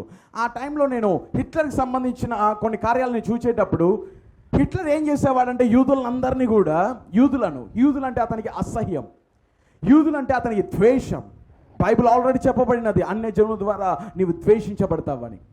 బైబిల్ చెప్పిన రీతిగా వాళ్ళే చెప్పారు, ఈ రక్తాపరాధం మా మీదను మా పిల్లల మీదను ఇది ఉండును కాకని క్రీస్తును సిలువ వేసేటప్పుడు వారి తన నోటితో వారు చెప్పడం వలన అలాగనే కానీ అన్నాడు దేవుడు. వారి మాటల్లో వారి యొక్క రక్తాపరాధం వారి మీదకి వచ్చినప్పుడు ఈరోజు 2002వ ప్రపంచ యుద్ధంలో హిట్లర్ పైకి లేచి యూదులంటే అసహించుకునే విధముగా మార్చబడి అతను 6 మిలియన్ల అనగా 60 లక్షల యూదులను అతను చంపాడు. చంపడానికి కూడా బుల్లెట్స్ యొక్క విలువ ఎక్కువని, బుల్లెట్స్ యొక్క డబ్బు వేస్ట్ అయిపోతుందని బుల్లెట్స్లో అంతమందిని చంపలేక గ్యాస్ ఉపయోగించారు. రకరకాల టెక్నిక్స్ ఉపయోగించి వారిని చంపడం మొదలుపెట్టారు. జర్మనీలో ఉన్న ప్రతి యూదుని అతను చంపాడు. అతను పక్కన ఉన్న ఫ్రాన్స్ని జయించాడు. పక్కనే ఉన్న దేశాలను కూడా జయించి స్వాధీనపరుచుకున్నాడు. ఆ దేశాలలో ఉన్న యూదులను కూడా వదిలిపెట్టలేదు అతను. మీకు అర్థమవుతున్నానే మాట్లాడుతున్నాడు. జర్మనీ, ఆ తర్వాత పక్కనే ఉన్న ఇంకా ఫ్రాన్స్ కావచ్చు, పైన బ్రిటన్ కావచ్చు, ఆ తర్వాత పోలాండ్ కావచ్చు, ఇలా రకరకాల దేశాలు ఐరోపా ఖండంలో చాలా దేశాలు ఉన్నాయి. ఆ దేశాల్లో జయిస్తున్న ప్రతి దేశాన్ని అందులో ఉన్న యూదులను వదిలిపెట్టకుండా వారిని అందరినీ గ్యాస్ ఛాంబర్స్కి వారిని ట్రైన్ల ద్వారా ఇరికించి మరి దాంట్లో తరలించేవారు. అక్కడికి వెళ్ళి పాయిజన్తో చంపేవారు. యూదులను ఏ మాత్రము కూడా దయా దాక్షిణ్యం లేకుండా యందుల్లో పుట్టిన ప్రతి ఒక్కరిని హిట్లర్ తీసుకొని వెళ్ళి గ్యాస్ ఛాంబర్స్లో గ్యాస్ వదిలి ఆ యొక్క పాయిజనస్ గ్యాస్ని వదిలి చంపాడు. ఎంతమందిని? దాదాపు 60 లక్షల మందిని చంపాడు. వారే బలిపీఠం కింద ఉన్న ఆత్మలు. 5వ ముద్రలో బలిపీఠం కింద ఉన్న ఆత్మలు ఏడుస్తున్నారు చూసారా, కేకలేసారు చూసారా. హిట్లర్ చంపిన 60 లక్షల మంది యూదులు వారి బలిపీఠం కింద ఉన్న ఆత్మలు. మేము ఏ పాపం చేయకుండా, మేము ఏ పొరపాటు మాకేమి లేకుండా, మమ్మల్ని అనవసరంగా మేము చనిపోయామేమని కేకలు వేస్తున్నారు, పగ తీర్చుకోమని అరుస్తున్నారు వాళ్ళు. కానీ వధువు అలా అరవలేదు. మీకు అర్థమవుతున్నా తేడా? ప్రవక్త క్లియర్గా చెప్పాడు, వధువు అలాగూ ప్రతీకారం తీర్చుకోమని అరవలేదు. ఎందుకంటే వధువు ఎవరిలో నుండి వచ్చినది? క్రీస్తులో నుండి వచ్చినది. క్రీస్తు ప్రతీకారం తీర్చుకోమని ప్రార్థించలేదు, అక్కడ వీరిని క్షమించు అన్నాడు. వధువు అలాంటి మాటలు పలకలేదు కాబట్టి వాళ్ళెవరు? యూదులై ఉన్నారు, వధువు కాదు. ఏమాన్ ప్రవక్త నేను మొదట్లో వారిని ఎవరిని అనుకున్నానంటే రోమన్ క్యాథలిక్ చంపిన క్రైస్తవులు అనుకున్నాను, కానీ వారు క్రైస్తవులు కాదు. మొన్న చనిపోయిన 60 లక్షల మంది యూదులు బలిపీఠం కింద ఉన్న ఆత్మలు. అవన్నీ చూసిన తర్వాత ఒక స్త్రీ ఉందండి. ఆ గ్యాస్ ఛాంబర్స్లో ఉంటారు కదా, తరలించేదానికి సెక్యూరిటీ గార్డ్స్ లాగా వాళ్ళందరూ బయట లోపల తీసుకెళ్ళి చంపేదానికి ఒక అమ్మాయిలు ఉన్నారు. ఆ అమ్మాయిలో ఒక అమ్మాయి వెరీ రూడ్, చాలా కఠినాత్మరాలు, యవ్వనస్తురాలు. ఆమె చిన్నప్పుడే వాళ్ళ మమ్మీ వాళ్ళ డాడీ వదిలిపెట్టేశారు. ఆమె ఎలానో ఎదుగుతూ సొంతంగా సరైన క్రమశిక్షణ లేదు, జాలి దయ గుణం లేని ఒక స్త్రీ ఆమె. యవ్వనస్తురాలు. ఆమెను హిట్లర్ ఎక్కడ అపాయింట్ చేశాడంటే గ్యాస్ ఛాంబర్స్లో వచ్చిన ప్రతి ఒక్కరిని ఏం చేయాలి? ఆ గ్యాస్ ఛాంబర్లో తీసుకెళ్ళాలి, నువ్వు అక్కడ హెడ్గా ఉండాలన్నప్పుడు ఈమె దయా దాక్షిణ్యము ఏమీ లేకుండా వాళ్ళ స్త్రీలు, వారి పిల్లలు, పెద్దలు, వాళ్ళు ఎవ్వరు ఏమి లేకుండా వారిని కొట్టడం, వారిని లోపలికి తీసుకెళ్ళడం. మీకు అర్థమవుతున్నదా? వారిని చంపడం, మొత్తం అధికారం నాదే, నాకు ఫుల్ పవర్ వచ్చినదని ఎట్లా పడితే అట్లా ప్రవర్తించింది. ఎంతోమంది ఆమెను చూసి భయపడ్డారు. అక్కడ ఉండే వాళ్ళందరూ, యూదులందరూ కూడా వేయడం, లోపల వేయడం, చంపడం, మళ్ళీ వారందరిని బయటికి తీసివేయడం, చనిపోయిన వారందరినీ మళ్ళీ ఎంతోమందిని వేయడం. మీరు ఇక్కడ ఉన్నారా? నేనేం మాట్లాడతాను మీకు అర్థమవుతున్నది. కానీ హిట్లర్ నిదానంగా రష్యా చేతిలో ఓడిపోవడం మొదలుపెట్టాడు. రష్యా నిదానముగా హిట్లర్ని జయించడం మొదలుపెట్టినది. హిట్లర్ ఇప్పుడు భయపడిపోయాడు. అయిపోయినది నా చాప్టర్, నా పని క్లోజ్ అయిపోయినదని తన రూమ్లో సూసైడ్ చేసుకుని గన్తో కాల్చుకున్నాడు. ఇప్పుడు ఈమె వీళ్ళందరూ ఇప్పుడు ఏమవుతారండి? నెక్స్ట్ బలహీనమా? ఇప్పుడు రష్యా వాళ్ళు వస్తారు, అమెరికా వాళ్ళు వస్తారు, అందరూ వస్తారు. ఇలా చేస్తారా మీరు, ఇలా చంపుతారని ఎవరు పట్టుకుంటారు? అక్కడున్న అమ్మాయిలు, అక్కడున్న ఎవరైతే ఇలాంటి పనులకు మొత్తము గార్డ్స్గా ఉన్నారు, పెద్ద పెద్ద సైనికులుగా ఉన్నారు, అందరినీ పట్టుకున్నారు. ప్రతి ఒక్కరిని కొంచెం కూడా దయ దాక్షిణ్యం లేకుండా ఎలా చంపగలిగారు మీరు? ఇట్లా పవర్ ఉందని, అధికారం ఉన్నదని ఎలా చేస్తారా మీరు అని జర్మనీ, హిట్లర్ చనిపోయిన వెంటనే జర్మనీ మీద ఆంక్షలు, డబ్బు ఇంత చెల్లించాలా అని మొత్తం ఫైన్లు వేయడము. దాని మీద ఎవరైతే ఇలా చేశారో వాళ్ళందరిని ఎక్కడ తీసుకెళ్లారంటే జడ్జ్మెంట్. మీకు అర్థమవుతున్నది? కోర్టుకు తీసుకెళ్లారు వాళ్ళంతా కూడా. మెయిన్ ఉంటుంది కదా, మెయిన్ కోర్ట్. ఆ కోర్టుకి తీసుకెళ్ళి ఈ అమ్మాయిని కూడా అక్కడ నిలబెట్టారు. కానీ లాస్ట్లో ఇంకా గ్యాస్ ఛాంబర్లోకి వెళ్ళేదానికంటే మునుపు కొంతమంది ఉంటే బతికినారు వాళ్ళు. ఎట్లో వీళ్ళు రావడం వలన వాళ్ళు చనిపోకుండా బతికారు. ఎట్లో వాళ్ళు ఏం చేశారు తెలుసా? వాళ్ళు నేరస్థాపన చేశారు. ఈమెనే దయ దాక్షిణ్యం లేకుండా ఎంతో మందిని చంపింది. నేరస్థాపన చేశారు ఆమె మీద. ఆమెకి ఏమాత్రం చలనమే లేదంట, భయమే లేదంట. ఆమెకు నిలబడి ఉన్నది. నాకేమే కోర్టులో ఆమె నిలబడి ఉన్నది. ఆమెకి నెంబర్ వేశారు మొత్తం ఈమె ఒక నేరస్తురాలని. నేరస్థాపన అయిన తర్వాత విచారణ మొదలుపెట్టారు. నిజమేనా ఇది? నిజమేనా? ఫోటోస్ చూశారు, అక్కడ ఉన్న వీడియోస్ అన్ని చూశారు, అక్కడ ఏవైతే తీయబడ్డాయో అన్నిటిని తీశారు, అన్ని చూశారు, కరెక్ట్గా చూశారు. అప్పుడు ఆమెను ఏమైనా కొంచెం ఏమన్నా భయం ఏమైనా కలుగుతుందేమో, ఆమె ఏమైనా కొంచెం ఏమైనా అడుగుతుందేమో, నా ప్రాణ భిక్ష పెట్టమని ఏమైనా అడుగుతుందేమో అనే జడ్జిలందరూ కూడా ఆమెను కొంచెం ఏమైనా మార్పు ఏమైనా చూశారు వాళ్ళు. కానీ ఆమెలో ఏ మార్పు లేదు. అసలు చనిపోతున్నదని, ఇప్పుడు తీర్పు రాబోతున్నదని భయం కూడా లేదు ఆమెకు. అలా రొమ్ము విడుచుకొని నిలబడి కూర్చోన్నది ఆమె. జడ్జ్మెంట్ ఈమె యొక్క విధానం నాకు నచ్చలేదు. ఎన్ని ఎవిడెన్స్ చూపించినా, ఈమె ఎవిడెన్స్ కాకపోయినా లేకపోయినా కూడా ఈమె యొక్క విధానం నాకు నచ్చలేదని జడ్జ్, వింటున్నారా, ఎవిడెన్స్తో పాటు ఆమెను ఏం చేశారంటే ఒక టయానికి ఉరి శిక్ష విధించమని చెప్పారు. యవనస్తురాలు, ఆమె నాజీ గవర్నమెంట్లో ఉన్న ఒక గాడ్. ఆమె చనిపోయే ముందు కూడా ఉరికమ్మానికి వెళ్ళేటప్పుడు ఏమాత్రం భయం లేదంట. భయపడలే, ఏడవలే, జంకలే, ఏదో అయిపోతున్నా, నా పని అయిపోతున్నది ఏమీ లేదా. ఆమె నేరుగా వెళ్ళి ఆమె తగిలించుకుండే. చూసారా ఎటువంటి ఆత్మను అది? ఆ కాలంలో ఉన్న ఆత్మలు ఎలా పనిచేస్తాయో అది మనుషులు కాదండి. అది హిట్లర్ కాలంలో అక్కడ నుండి చంపిన ప్రతి ఒక్కరు మనుషులు కాదు, వాళ్ళు డీమన్స్.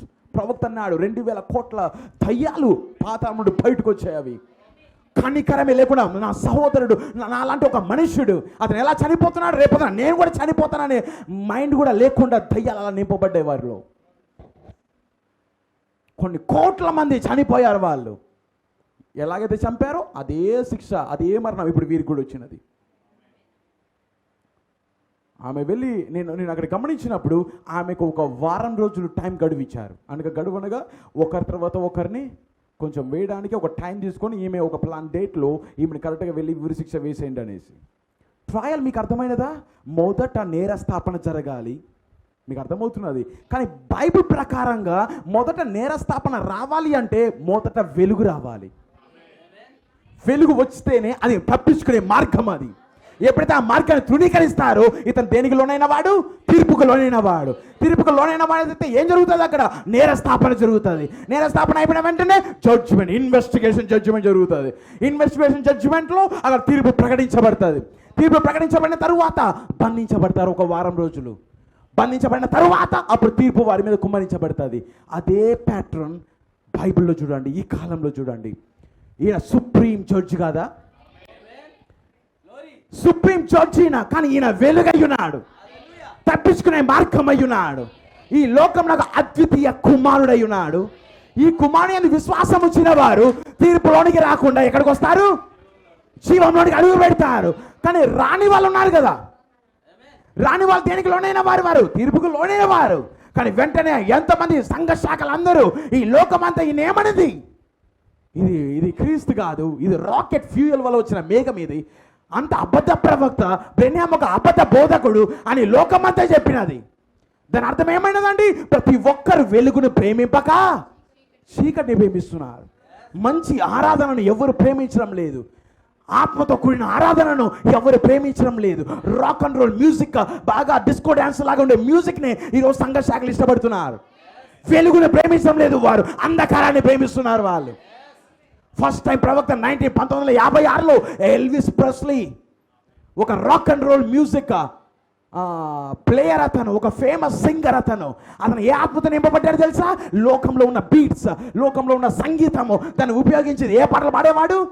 క్రైస్తవ పాటలు పాడేవాడు. దాని ప్రవక్త చూసి ఏమన్నాడు? It's a demon possessed singer.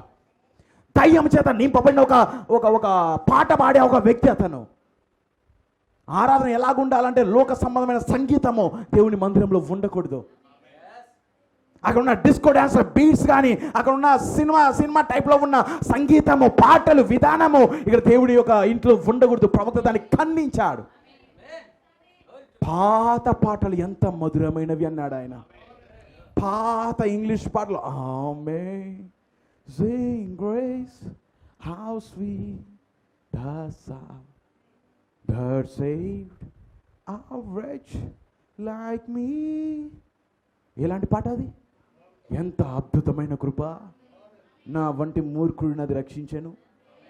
పాతకాల పాటలు ఎంత అద్భుతమైన పాటలు అవి.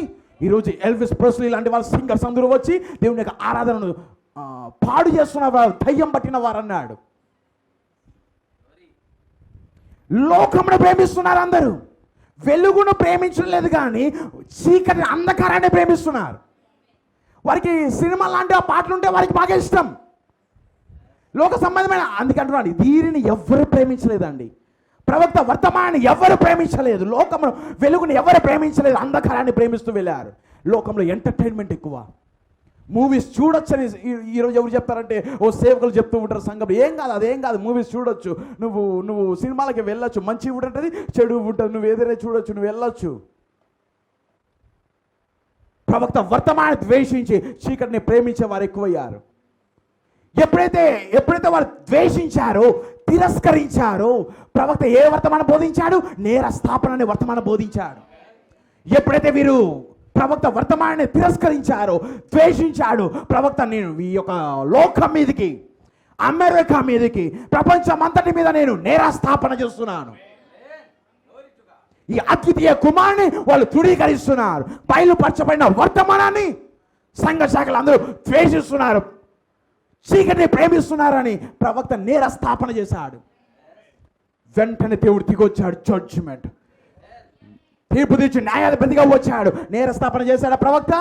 వెంటనే ట్రయల్ మొదలు పెట్టాడు. రండి, ఎవరెవరు తీర్పు ప్రకటించారు, ఎవరైతే దీన్ని ద్వేషించారో ప్రతి ఒక్కరిని చూచాడు, గమనించాడు, ఇన్వెస్టిగేషన్ చేశాడు. ప్రవక్త కాలంలో తెల్లని నక్షత్రాలు ఆకాశంలో వచ్చి వెళ్ళిపోవడం చూశారు అందరూ. దాని అందరూ సైంటిస్టులు అందరూ చూసి అది ఏదో ఇంకా అర్థం కాలేదు వాళ్ళకందరికీ కూడా. ప్రవక్త దాన్ని చూసి ఏమన్నాడు, వాళ్ళందరూ సైంటిస్టులు అందరూ ఏమన్నారు తెలుసా? దాన్ని ఫ్లయింగ్ సాసర్స్ అన్నారు, ఎగిరే పల్లెలు, ఎగిరే ఏలియన్స్ లాంటి వాళ్ళు ఏమో అనుకుంటున్నారు దాన్ని. ప్రవక్త no, it was the investigating angels. ఆ నక్షత్రాలు వచ్చి వెళ్ళిపోతున్నాయి చూసా ప్రవక్త కాలంలో. అవి ఏమైనా తీర్పు విచారణ చెయ్యు దూతలు. ఒక దూత అబ్రహాంతో నిలబడ్డాడు, 2 దూతలు ఇన్వెస్టిగేషన్ చేయడానికి వెళ్ళారు. లోతు దగ్గర ఇన్వెస్టిగేషన్ చేయడానికి వెళ్ళారు. ఒక దూత ప్రవక్తతో నిలబడ్డాడు, మిగిలిన 2 దూతలు అక్కడ పరలోకం నుండి వచ్చి ఇన్వెస్టిగేషన్ చేయడం మొదలుపెట్టాయి. ప్రవక్త చెప్పలేదా? సొదొమ భూమి మీదకి వచ్చింది. హోమోసెక్షువాలిటీ భూమిని కమ్మి ఉన్నది. మొత్తం ఎక్కడ చూసినా కూడా హోమోసెక్షువాలిటీ. క్రిస్మస్ చేసేది ఎక్కువగా, ఈ పండగలంతా ఆచరించేది అందరూ యూరోప్లో కావచ్చు, అమెరికాలో కావచ్చు, దేశం అంతా కూడా ఈరోజు హోమోసెక్షువల్స్ ఎక్కువైపోయారు, ట్రాన్స్జెండర్స్ ఎక్కువైపోయారు, గేస్ ఎక్కువైపోయారు. ప్రవక్త దాన్ని ఏమన్నాడు ఆయన? Homosexuality is Sodom sign. సొదొమ యొక్క సూచన హోమోసెక్షువాలిటీ భూమి మీద పెరిగిపోయినది. లోకము వెలుగును ప్రేమించడం లేదు, చీకటిని ప్రేమిస్తున్నదని దేవుడు తీర్పు తీర్చి న్యాయాధిపతిగా వచ్చి ట్రయల్ని మొదలుపెట్టాడు. ప్రవక్త ఏం చేశాడు? అప్పుడు నేరస్థాపన చేశాడు. అందరూ సంఘ శాఖలు అందరూ కూడా ప్రవక్త న్యాయస్థాన విచారణ వర్తమానం బోధించాడు. ఎంతమంది చూశారు? బోధిస్తాను నేను ఒకసారి, నేను దాన్ని బోధిస్తాను. నేను ద ట్రయల్ అనే వర్తమానం బోధించాడు. ట్రయల్ అనగా విచారణ. ఆ వర్తమానంలో ఎవరోని పెట్టాడు తెలుసా? అక్కడ నేరస్థాపులుగా అన్బిలీవర్, స్కెప్టిక్, అవిశ్వాసిని, వేషధారుణ్ణి. స్కెప్టిక్ అనగా ఏదో కారణాలు వెతికేవాడిని, ఎట్టబడితే మాట్లాడేవాడిని అంతా కూడా అక్కడ పెట్టి ప్రవక్త ఒక డ్రామా చేసి చూపించాడు. అంటే అక్కడ నిలబడిన వారు అందరూ ఎవరు? అవిశ్వాసులు, నమ్మని వాళ్ళు, అంత వేషధారు వాళ్ళంతా ఎవరు? సంఘశాఖలు కాదా?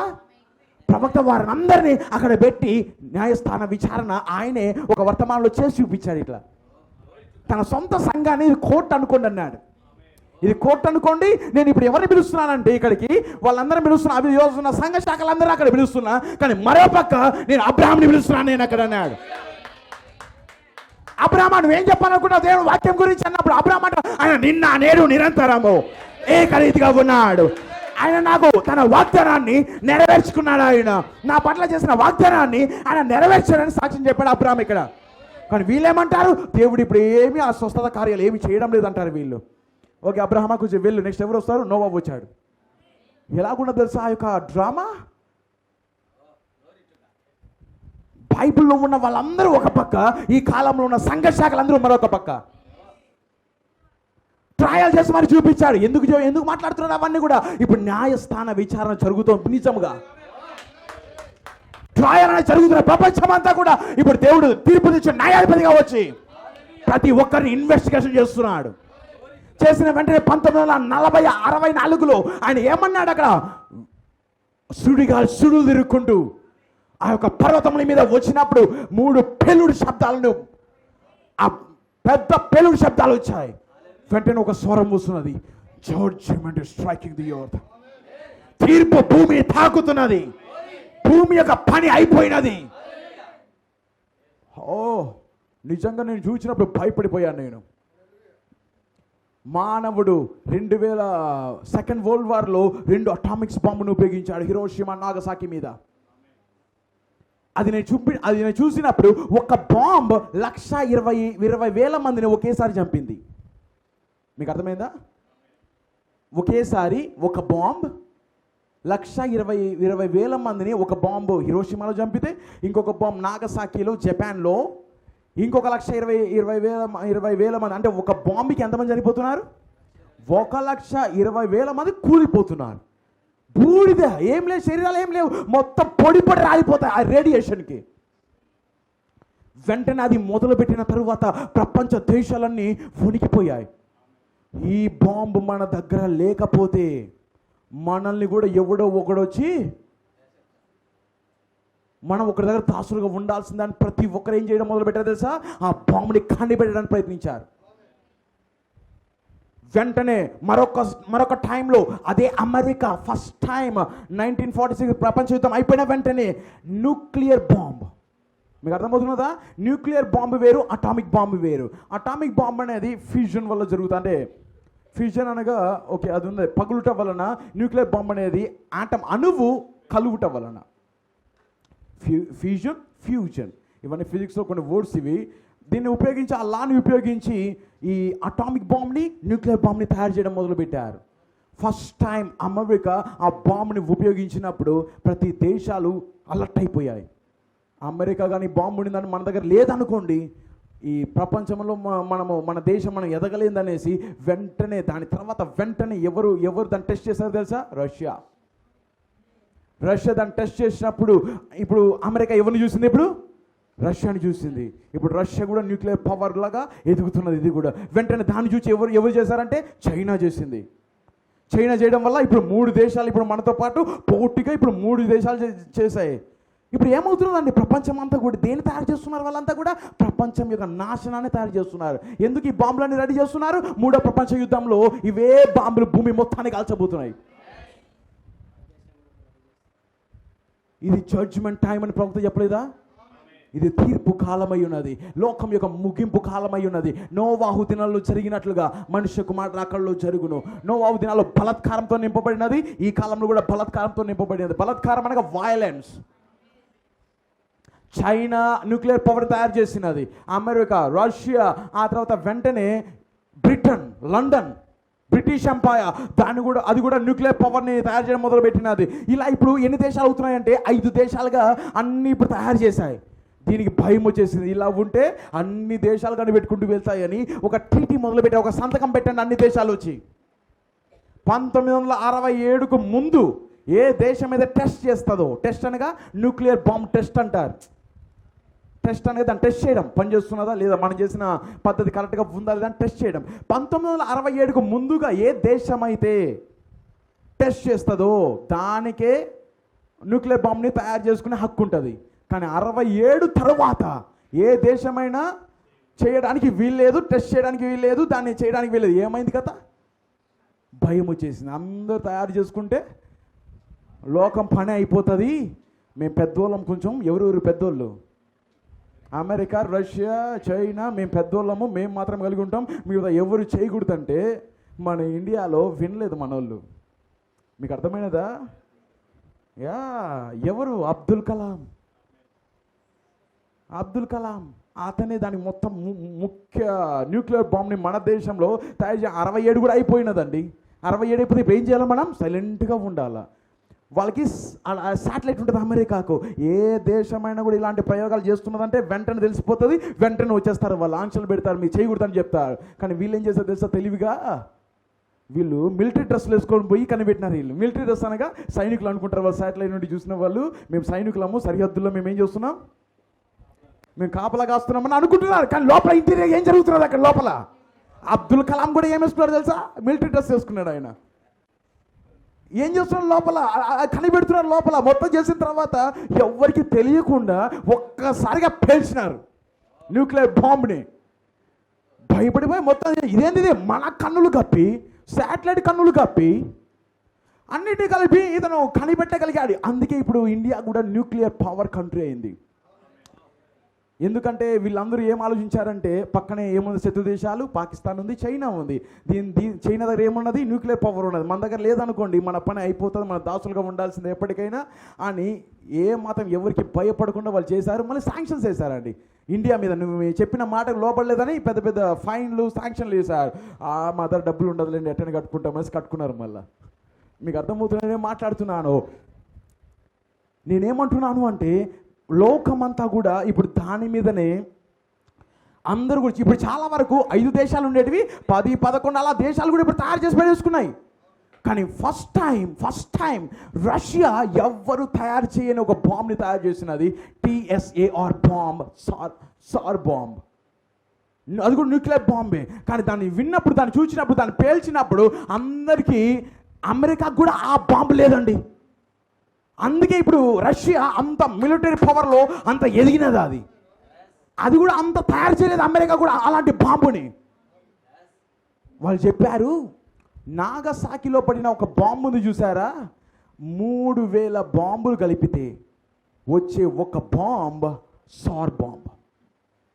3000 నాగసాకిలో పడి 1,20,000 మంది చంపే ఒక బాంబ్. అలాంటివి 3000 కలిపితే ఎంత పెద్దదిగా ఉంటుందో, ఎంత ప్రొడ్యూస్ అవుతుందో దాన్ని ఉపయోగించారు రష్యా.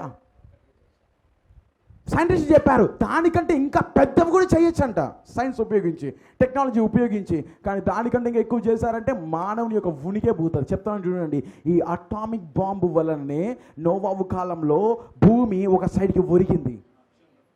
కక్షలో నుండి అది సైడ్కి ఒరగడం వలననే ఒక చలికాలము, వేసవి కాలము అలా కాలాలు వచ్చాయి. అంతకుముందు ఏమన్నా తెలుసా? ఏ కాలాలు లేవు, అంతా ఒకేలాగానే ఉండే.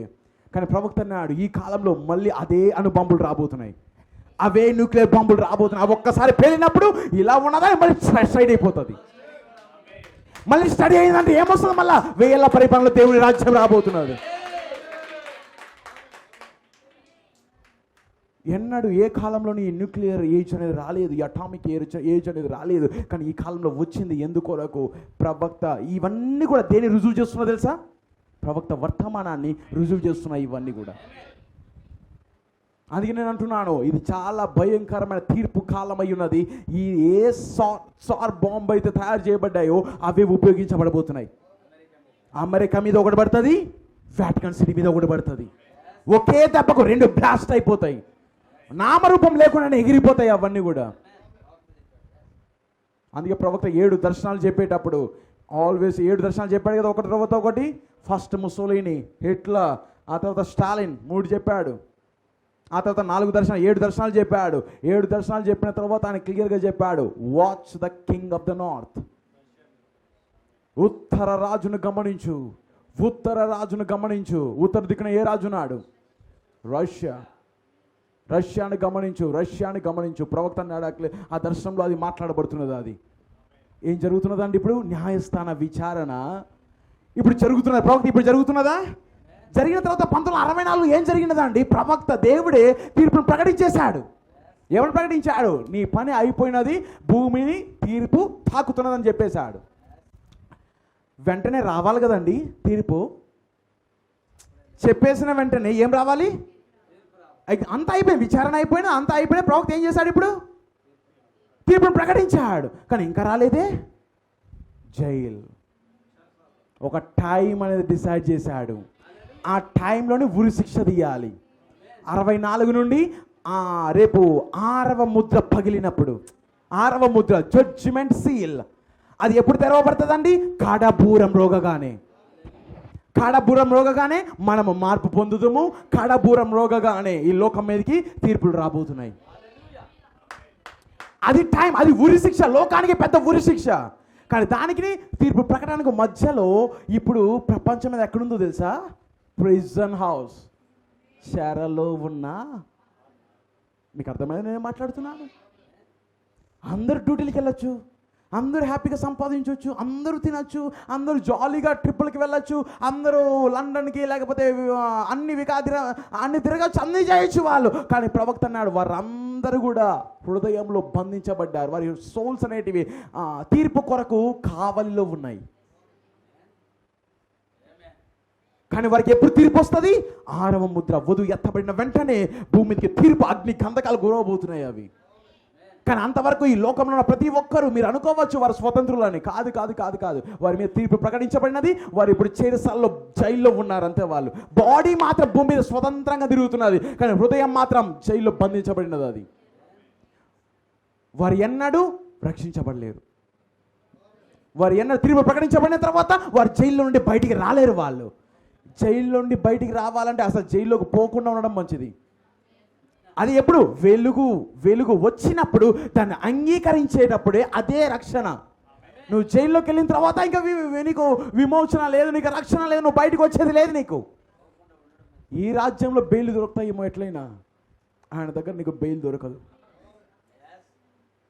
ఒక్కసారి వెలుగును త్రోసివేస్తే, చీకటిని ప్రేమిస్తే నువ్వు బంధించబడిన వాడవుతావు, నువ్వు ప్రిజన్లో ఉండిన వాడవుతావు. నువ్వు ఈ లోకంలో నువ్వు బంధించబడి తిరుగుతూ ఉంటావు, ఏమి కాకుండా తిరుగుతూ ఉంటావు. కానీ 6వ ముద్ర మొదలైనప్పుడు, జడ్జిమెంట్ సీల్ అనేది మొదలైనప్పుడు దేవుడు అప్పుడు తీర్పును కుమ్మరించబోతున్నాడు. మీ అందరికి అర్థమవుతుంది నేను మాట్లాడుతున్నాను. ఇది ఒక తీర్పు. ఇప్పుడు మరొక తీర్పు కూడా ఉన్నది. 2 తీర్పులు ఉన్నాయా? ఒక తీర్పు ఏమైనది? Penal judgement. అది శిక్షకు ఆల్రెడీ గురైన అది ఒక తీర్పు. అది శిక్ష ఆల్రెడీ ప్రకటించబడిన తీర్పు, అది లోకం మీదకి ఆల్రెడీ వచ్చినది. కానీ ఇంకొకటి ఉన్నదండి, పరిష్కార తీర్పు. అదే వధువు మీదకి వస్తున్నది. మన కృపలే, మనకేం కాదులే, మనకు అన్నీ ఉంటాయిలే, కాదు. నేను అందుకే చదివించిన శిక్ష శిక్ష శిక్ష శిక్ష. అది ఏ శిక్ష తెలుసా? పరిష్కార శిక్ష. నువ్వు దారి తప్పుతుంటే నీ మీద దేవుడు తీర్పును ప్రకటించి పరిష్కరిస్తాడు. 2 రకముల తీర్పులు మీకు అర్థమవుతున్నాయో మాట్లాడుతున్నాను. ఒకటి అది లోకమునకు, అందుకే బాస్టర్స్ అండ్ సన్స్ అని ఉన్నది. ఒకరేమో దుర్బీజులు, మరొకరేమో కుమారులు. కుమారులు ఎవరంటే వధువు, దుర్బీజులు ఎవరంటే ఇప్పుడు లోకము. దుర్బీజులు అంటే ఎలాంటి వివరిస్తాను చూడండి. దాని అర్థం ఏంటంటే, నేను దాని బట్టి డిక్షనరీలో నేను చూసినప్పుడు వేశ్య కుమారుడు, బాస్టర్డ్. చాలామంది ఏమనుకుంటారంటే ఒక పురుషుడు ఒక స్త్రీ ఇద్దరు వివాహం కాకముందే ఒక కుమారుని కనడం అది దుర్బీజులు అంటారు. కాదు, అలా కాదు. వివాహమైన తరువాత ఇదే స్త్రీ ఇంకొక పురుషునితో వెళ్ళి లైంగిక చర్యలో ఒక కుమారుని కంటే ఆ కుమారుడు దుర్బీజుడు. మీకు అర్థమవుతుంది నేను మాట్లాడుతున్నాను. ఇప్పుడు లోకంలో ఉన్న వారిని అందరినీ, సంఘ శాఖలను అందరినీ ప్రవక్త ఏమన్నాడు? వేశ్యలు అన్నాడు. అక్కడ ఉన్న పిల్లలందరూ ఎవరు? వేశ్య కుమారులు. అందుకే ప్రవక్త ఏమన్నాడు? వారిని అంతా కూడా వేశ్య కుమారులు. వాళ్ళు అక్కడ ఉన్న అక్కడికి వెళ్ళే వాళ్ళందరూ, సంఘ శాఖలకు అందరూ వెళ్ళే, రోమన్ క్యాథలిక్ వెళ్ళే వాళ్ళందరూ కూడా బాస్టర్స్. వాళ్ళు వేశ్య కుమారులు వాళ్ళు. కానీ దేవుడు, మనం కూడా ఒకప్పుడు వేశ్య కుమారులుగానే ఉన్నాం. కానీ వెలుగు రావడం వలన మనం దాంట్లో నుండి మనం దాటి కుమారులుగా వచ్చాం మనం. అందుకే from the bastard to the king son అనగా వేశ్య కుమారుడుగా కాకుండా ఇప్పుడు మనం ఎలాగొచ్చాం? మనము రాజు యొక్క కుమారుడిగా మనం మార్చబడుతున్నాం. మనము దేనిని బట్టి? అద్వితీయ కుమారుని బట్టి, వెలుగును బట్టి, ఈ యొక్క మేఘమును బట్టి మనం ఇందులో నుండి ట్రాన్స్ఫర్ అవుతున్నాం, అవతలికి మారుతున్నాం మనం. కానీ మనకు ఏ జడ్జిమెంట్ అండి? రెమీడియల్ జడ్జిమెంట్, పరిష్కార సంబంధమైన తీర్పు. మనం దారి తప్పుతుంటే, మనం కృపలో ఉన్నా మనకేం శిక్ష, మనకేం ఇబ్బందులు రావు, మనకేం కష్టాలు రావని కాదు. మనం దారి తప్పిపోయేటప్పుడు అంతా కూడా సరి చేస్తూ వస్తాడు. నా లేఖనం యుద్ధకు వెళ్ళి ఒక చిన్న స్టోరీ చెప్పి నేను దాని ద్వారా నేను దాన్ని రుజువు చేసి నేను ముగిస్తాను. నేను ఎంత సిద్ధంగా ఉన్నారు? బైబిల్లో ఏ పాత నిబంధనలోకి వెళ్ళి మనం ఒక చిన్న స్టోరీని మనం చూసి మనం దాన్ని ముగిద్దాం. మనము టైం ఇస్ ఒక 45 minutes నాకు టైం ఉన్నది. ఆమేన్. కీర్తనల గ్రంథము చాలా ప్రాముఖ్యమై ఉన్నది. కీర్తనలు ఓ మా దీన్ని గట్టిగా నేను చదవగోరుతున్నాను. నేను చాలా అద్భుతమైన కీర్తన ఇది.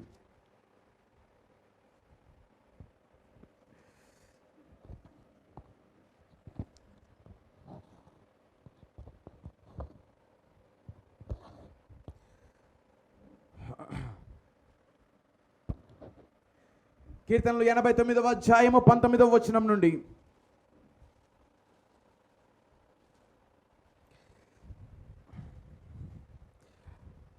నాకు చాలా చాలా అద్భుతమైన మాటలు ఇవి. ఈ 89వ అధ్యాయము దేవుడే స్వయంగా దావీదుతో నిబంధన చేస్తున్నాడు. ఇది డేవిడిక్ కవినెంట్ అంటున్నాడు. దావీదుతో దేవుడు చేస్తున్న నిబంధన. వాచ్ దిస్, దీన్ని చాలా జాగ్రత్తగా గమనించండి. అప్పుడు నీవు దర్శనమున నీ భక్తులతో ఇట్లు సెలవిచ్చి ఉంటివి, నేను ఒక శూరునికి సహాయము చేసి ఉన్నాను, ప్రజలలో నుండి ఏర్పరచబడిన ఒకరిని నేను హెచ్చించి ఉన్నాను. దేవుడే స్వయంగా దావీదు గురించి మాట్లాడుతున్నాడు. ఎంత అద్భుతమైన మాట చూడండి. నేను ఒక శూరునికి సహాయం చేసి ఉన్నాను. ఆ శూరుడు ఎవడు? దావీదు. ప్రజలలో నుండి ఏర్పరచబడిన ఒకరిని నేను హెచ్చించి ఉన్నాను. ఇతను ఏర్పరచబడిన వాడు, ప్రజలలో నుండి పైకి హెచ్చించబడిన వాడు, దేవుని చేత పైకి హెచ్చించబడిన వాడు. నా సేవకుడైన దావీదును నేను కనుగొని ఉన్నాను, నా పరిశుద్ధ తైలముతో అతన్ని అభిషేకించి ఉన్నాను. మీకు అర్థమవుతున్నదా? నా చెయ్యి ఎడ తెగక అతనికి తోడయ్యుండును. ఎలాంటి వాగ్దానం అండి, ఎలాంటి ప్రామిస్ అది, ఎలాంటి వాగ్దానం అది. దేవుడు ఆదాముతో నిబంధన చేశాడు, ఆ తర్వాత అబ్రహాం యొద్దకు వచ్చి నిబంధన చేశాడు, ఆ తర్వాత ఇప్పుడు దావీదు యొద్దకు వచ్చి నిబంధన చేస్తున్నాడు. ఆదాము దేవుని అడగలేదు, అబ్రహాము దేవుని ఏమీ అడగలేదు, దావీదు దేవుని ఏమీ అడగలేదు. కానీ దేవుడి వీరి యొద్దకు స్వయంగా వచ్చి ఏర్పరచుకుంటున్నాడు, పైకి లేపుతున్నాడు. ఆదాముకు ఒక సంతానం ఉంది. ఏ సంతానం అది? షేతు ద్వారా వస్తున్న ఒక సంతానం ఉన్నది. ఆ సంతానం వల్ల అబ్రహాంకు ఒక సంతానం ఉన్నది. ఆ సంతానం భౌతికంగా ఇస్సాకు నుండి వస్తున్నది. సొలొమోనుకి ఒక సంతానం ఉన్నది, భౌతికంగా సొలొమోను నుండి వస్తున్నది. కానీ ముగ్గురికి ఆత్మ సంబంధమైన ఒక సంతానం ఉంది. ఆదాము యొక్క నిజమైన కుమారుడు యేసుక్రీస్తు, అబ్రహాం యొక్క నిజమైన కుమారుడు యేసుక్రీస్తు, దావీదు యొక్క నిజమైన కుమారుడు యేసుక్రీస్తు. ఈ నిబంధన ఆదాము అతని సంతానానికి, మరియు అబ్రహాము సంతానానికి, మరియు దావీదు సంతానానికి. ఈరోజు ఎంతమంది అబ్రహాము సంతానం ఉన్నారు ఇక్కడ? మన అబ్రహాము సంతానమైన ఎడల మనం ఆదాము సంతానం కూడా, మనం ఆదాము సంతానమైన మన దావీదు సంతానం కూడా. మీకు అర్థమవుతుంది నేను మాట్లాడుతున్నాను. ఇప్పుడు ఈ మాటలన్నీ కేవలము దావీదు గురించి అనుకోపాకండి.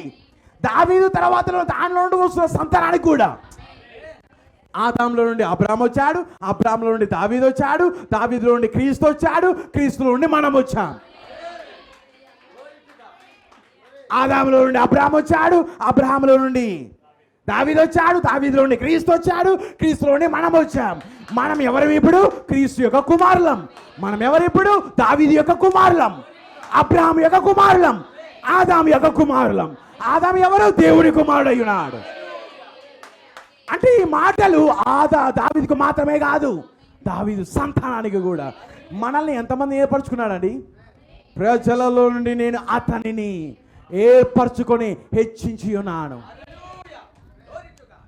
మనం ప్రజల్లో నుండి ఏర్పరచబడ్డాం. ఒకప్పుడు మన స్థితి వేరు, ఇప్పుడు మన స్థితి వేరు.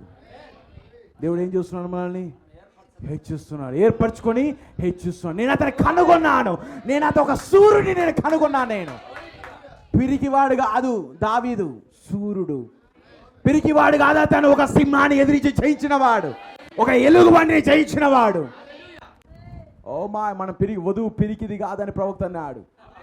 వధువు పిరికితనంగా వెనక్కి వెళ్ళేది కాదన్నాడు. ఒకనొక దినమున ఒత్తిడి వచ్చినప్పుడు ఆమె రొమ్ము విడుచుకొని నిలబడుతుంది. ఆహారం లేకపోయినా ఏమి లేకపోయినా వధువు ఒకనొక దినమున నిలబడుతుంది, రొమ్ము విడుచుకొని నిలబడుతుంది. నా సేవకుడైన దావీదు అనే బదులు బ్రైట్ టబర్నకల్ అంటాను నేను. నా సేవకుడైన బ్రైట్ టబర్నకల్ నేను కనుగొని ఉన్నాను, నా పరిశుద్ధ తైలముతో ఆ సంఘమును అభిషేకించుచున్నాను. బ్రదర్, అది నీవే నీ గురించి నా గురించి మాట్లాడబడుతున్నది. అది నా చెయ్యి ఎడతెగక ఆమెకు ఆ సంఘానికి తోడయ్యుండును. నా బావు బలము ఆ సంఘమును బలపరుచును. ఏ శత్రువును ఆ సంఘము మీద జయమునొందడు. దోషకారులు ఆ సంఘమును బాధించరు. చదువుతున్నారు అందరూ? అక్కడ ఉన్నారా? చదువుతున్నారా? నేనే ఊరికైనా మాట్లాడడం లేదు. ఇది ప్రత్యక్షత కలిగిన కన్నులు తిని నమ్ముతాయి. దావీదు కాదు, అది నేను అని నమ్ముతాయి అవి. ఎవరు మాట్లాడుతాం? దావీదు ఏమైనా అడిగాడా? కోరుకున్నాడా? ఏమి కోరుకోలేదండి. దేవుడి స్వయంగా వచ్చి నేను అతన్ని లేపాను, నేను అతన్ని హెచ్చిస్తాను, నేను అతన్ని ఆదుకుంటాను, నేను అతనికి జయాన్ని ఇస్తాను, నేను అతనికి అభిషేకిస్తాను, నేను అతని తోడై ఉంటాను, నేను అతన్ని బలపరుస్తాను. ఏ శత్రువు అతని మీద జయము నొందాడు. దోషకారులు అతని బాధపరచరు. అతని ఎదుట నిలవకుండా ఏ విరోధియు నేను అతని విరోధులను నేను పడగొట్టేదను. అతని మీద పగబట్టు వారిని మోత్తెదను. నా విశ్వాస్యతయు నా కృపయు అతనికి తోడైయుండును. నా నామమును బట్టి అతని కొమ్ము హెచ్చింపబడును. నేను సముద్రము మీద అతని చేతిని, నదుల మీద అతని కుడి చేతిని ఉంచెదను. నీవు నా తండ్రివి, నా దేవుడవు, నా రక్షణ దుర్గమని అతడు నాకు మొరపెట్టును. మనమేనా మొరపెడుతున్నామా? ఎంతమంది మొరపెడుతున్నారు? నీవు నా దేవుడవు, నా తండ్రివి అని అతడు ఆ వధువు గుడారము నాకు మొర్రపెట్టును. కావున నేను అతని నా జ్యేష్ఠ కుమారునిగా చెయ్యుదును. ఒక్కగానొక కుమారునిగా.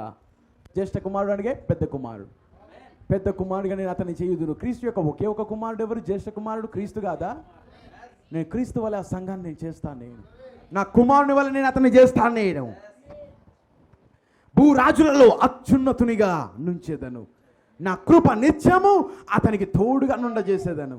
నా నిబంధన ఇదే, ఆయన నిబంధన డేవిడిక్ కవినెంట్, ఇది నిబంధన అతనితో స్థిరముగా నుండును. శాశ్వత కాలము వరకు అతని సంతానమును.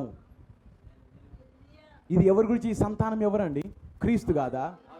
సంతానములు అనలేదు, సంతానము అని ఉన్నది. ఆ సంతానము అక్కడ ఏమన్నాడు? అక్కడ పౌలు అబ్రహాము కూడా ఒక సంతానము అని రాయబడి ఉన్నది, కానీ సంతానములు అని రాయబడలేదు. ఆ సంతానము క్రీస్తు అని పౌలు అన్నాడు. అక్కడ చదివారు? ఎంతమంది చదివారు దాన్ని? ఇక్కడ కూడా ఈ సంతానం అంటే ఇక్కడ సంతానములు లేవు. సంతానము, ఈ సంతానం ఎవరు? సొలొమోను కాదు, క్రీస్తు. శాశ్వత కాలం అతని సంతానమును, ఆకాశమున్నంత వరకు అతని సింహాసనమును నేను నిలిపేదను. క్రీస్తు యొక్క సింహాసనము యుగ యుగం నుండేదేనా? ముగింపు లేని రాజ్యం అది, సింహాసనం అది. అతని కుమారులు నా ధర్మశాస్త్రం. ఈరోజు మనం కూడా ఆ సంతానమే. మనం కూడా ఆయన సింహాసనం మీద కూర్చోబోతున్నాం. ఆయన సంతానము. మనము ఏకమై ఉన్నామా? వధువు పెళ్లి కుమారుడు ఏకమై ఉన్నామా? అంటే ఈ సంతానం క్రీస్తు గురించి మాత్రమే కాదు, మన గురించి కూడా. ఎందుకంటే ఆయనకు సంతానం ఆయనకు సింహాసనం ఎలాగ ఉన్నదో మనకు కూడా రేపు సింహాసనం ఉన్నది. కుడి పార్శ్వంలో నేను ఆమెను కూర్చుండనిచ్చేదను. అతని కుమారులు, ఇది ఈ మాట ఇంపార్టెంట్. 30, 31, 32 ఈ మాట నేను తీసుకోరగోరుతున్నాను. నేను అతని కుమారులు ఎంతమంది ఉన్నారు ఇక్కడ? దావీదు కుమారులు. నా ధర్మశాస్త్రమును విడిచి నా న్యాయ విధులను నాచరింపని ఎడల వారు నా కట్టడలను అపవిత్రపరిచి నా ఆజ్ఞలను గైకొనని ఎడల నేను వారి తిరుగుబాటుకు దండముతోనూ వారి దోషమునకు దెబ్బలతోనూ వారిని శిక్షించెదను. ఈ శిక్ష వేరు, ఆ శిక్ష వేరు. ఆ శిక్ష పీనల్ జడ్జిమెంట్, ఈ శిక్ష పరిష్కారము, సరిచేయు శిక్ష. మీకు అర్థమవుతుంది? 2 శిక్షలు. ఎవరికి శిక్ష? కేవలం దావీదు సంతానానికి మాత్రమే, అబ్రాహాము సంతానానికి మాత్రమే ఈ శిక్ష. వారి కుమారులో ఎవరైనా తప్పారా? వారి కుమారులో ఎవరైనా సైడ్కి తొలగిపోయారా? నా దండము అనగా కర్రండి. కర్ర తీసుకొని నేను వారి యుద్ధకు వెళ్తాను. వారి దగ్గరికి వెళ్ళి నేను వారిని ఏం చేస్తాను? నా దెబ్బలతో వారిని శిక్షిస్తాను. ఎంతమందికి ఎన్ని దెబ్బలు పడినాయి ఇక్కడ నాకు చెప్పండి. నాకు దేవుడు మిమ్మల్ని దెబ్బలతో కొడుతున్నాడా? నువ్వు వాక్యం నుండి ఒక్కసారి తొలగిపో, నీకు అర్థమైపోతుంది. దెబ్బ వెంటనే పడుతుంది. నీకు దెబ్బ నాకు రాలేదనుకుంటే అట్లాంటి కావాలని వెళ్ళబాకండి, దానికోసం ప్రయత్నించబాకండి. మీకు రుజువు ఏంటంటే ఈ వాక్యం సత్యమై ఉన్నది, ఆయన వాగ్దానములు శక్తివంతమైనవి. ఆయన ఏమంటున్నాడు వారి కుమారులతో, నేను వారి అద్భుతమైన మాట్లాడి అవి నన్ను చదివినప్పుడు చాలా అద్భుతంగా అనిపించింది నాకు. అతని కుమారులు నా ధర్మశాస్త్రమును విడిచి నా న్యాయ విధులను ఆచరింపని ఎడల, వారు నా కట్టలను అపవిత్రపరిచిన ఆజ్ఞలను గైకొనని ఎడల, నేను వారి తిరుగుబాటునకు, దేనికి విరోధంగా తిరుగుబాటునకు, దండముతోను కర్రతోను వారి దోషములకు దెబ్బలతోను వారిని శిక్షించదను. అంతేగాని మనల్ని ఊరి శిక్ష రేపు 6వ ముద్రలో మనల్ని త్రోసివేయడు ఆయన. ఇప్పుడు మనల్ని ఏం చేస్తున్నాడంటే ఆయన దండముతోనూ ఆయన శిక్షిస్తున్నాడు, కొడుతున్నాడు. కొన్నిసార్లు మనం ఏం చేస్తామంటే మనకు తెలియకుండానే తప్పిపోతూ ఉంటాం. కానీ నా ఆజ్ఞలు గైకుని వారిగా ఏదో ఒక విధానంలో ఒక దెబ్బ నీ ఎద్దకు వస్తుంది, పడుతుంది. అప్పుడు నువ్వు అంటావు, వెంటనే మోకరిస్తావు, ప్రభువా నేను ఎన్నడూ మరొకసారి ఇలాగ చెయ్యను. అది రెమిడియల్ జడ్జిమెంట్ అనేది.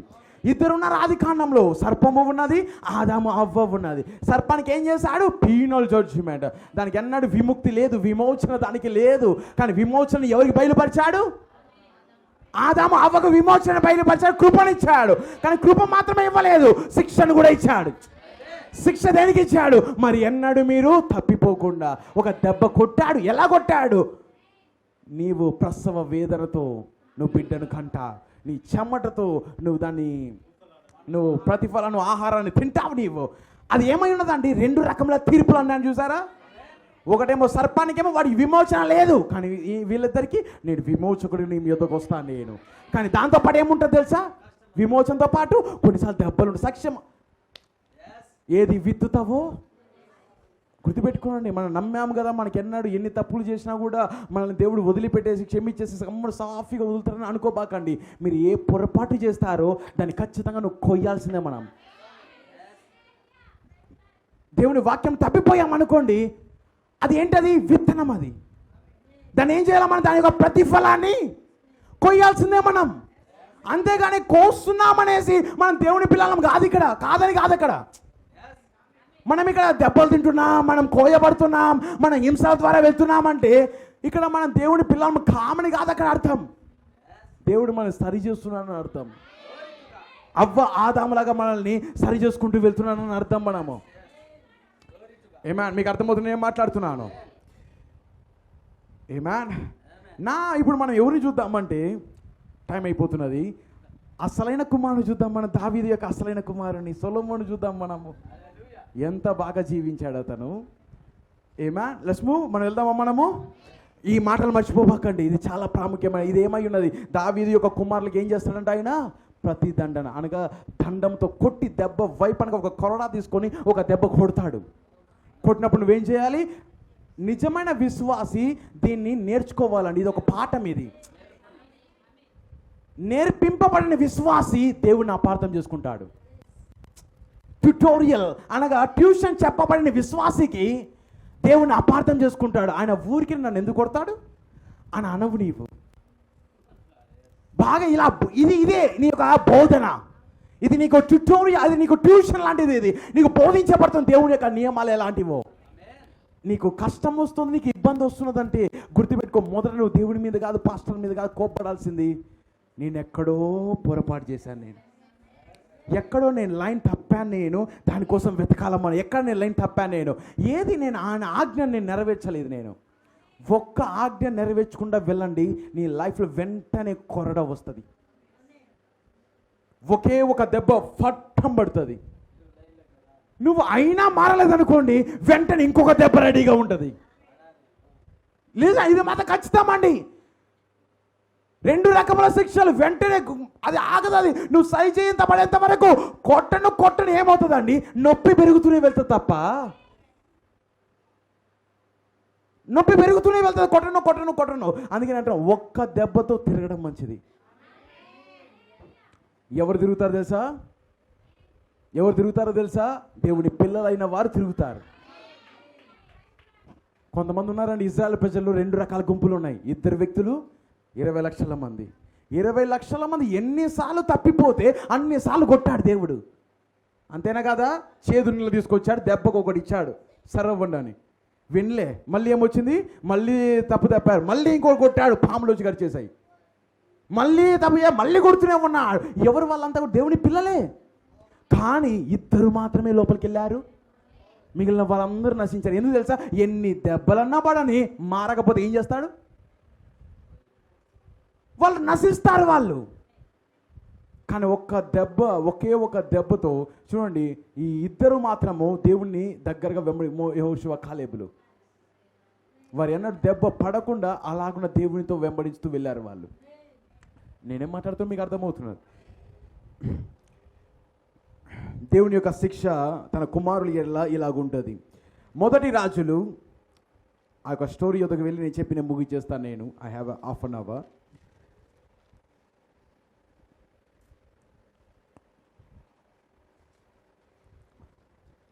మొదటి రాజులు 11వ అధ్యాయము 1వ వచనం నుండి.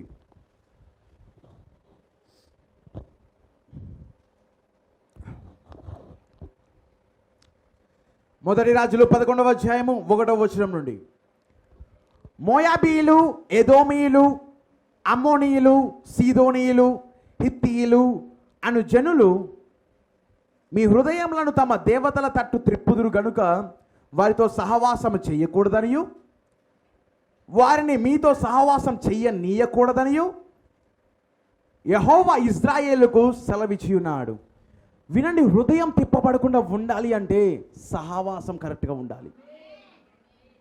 మీరు తప్పుడు మార్గంలో వెళ్లకుండా ఉండాలి అంటే ఎవరితో సహవాసం చేయాలనో, ఎవరితో మాట్లాడాలనో వారితోనే మాట్లాడాలి. Wrong leadership will put you in wrong position.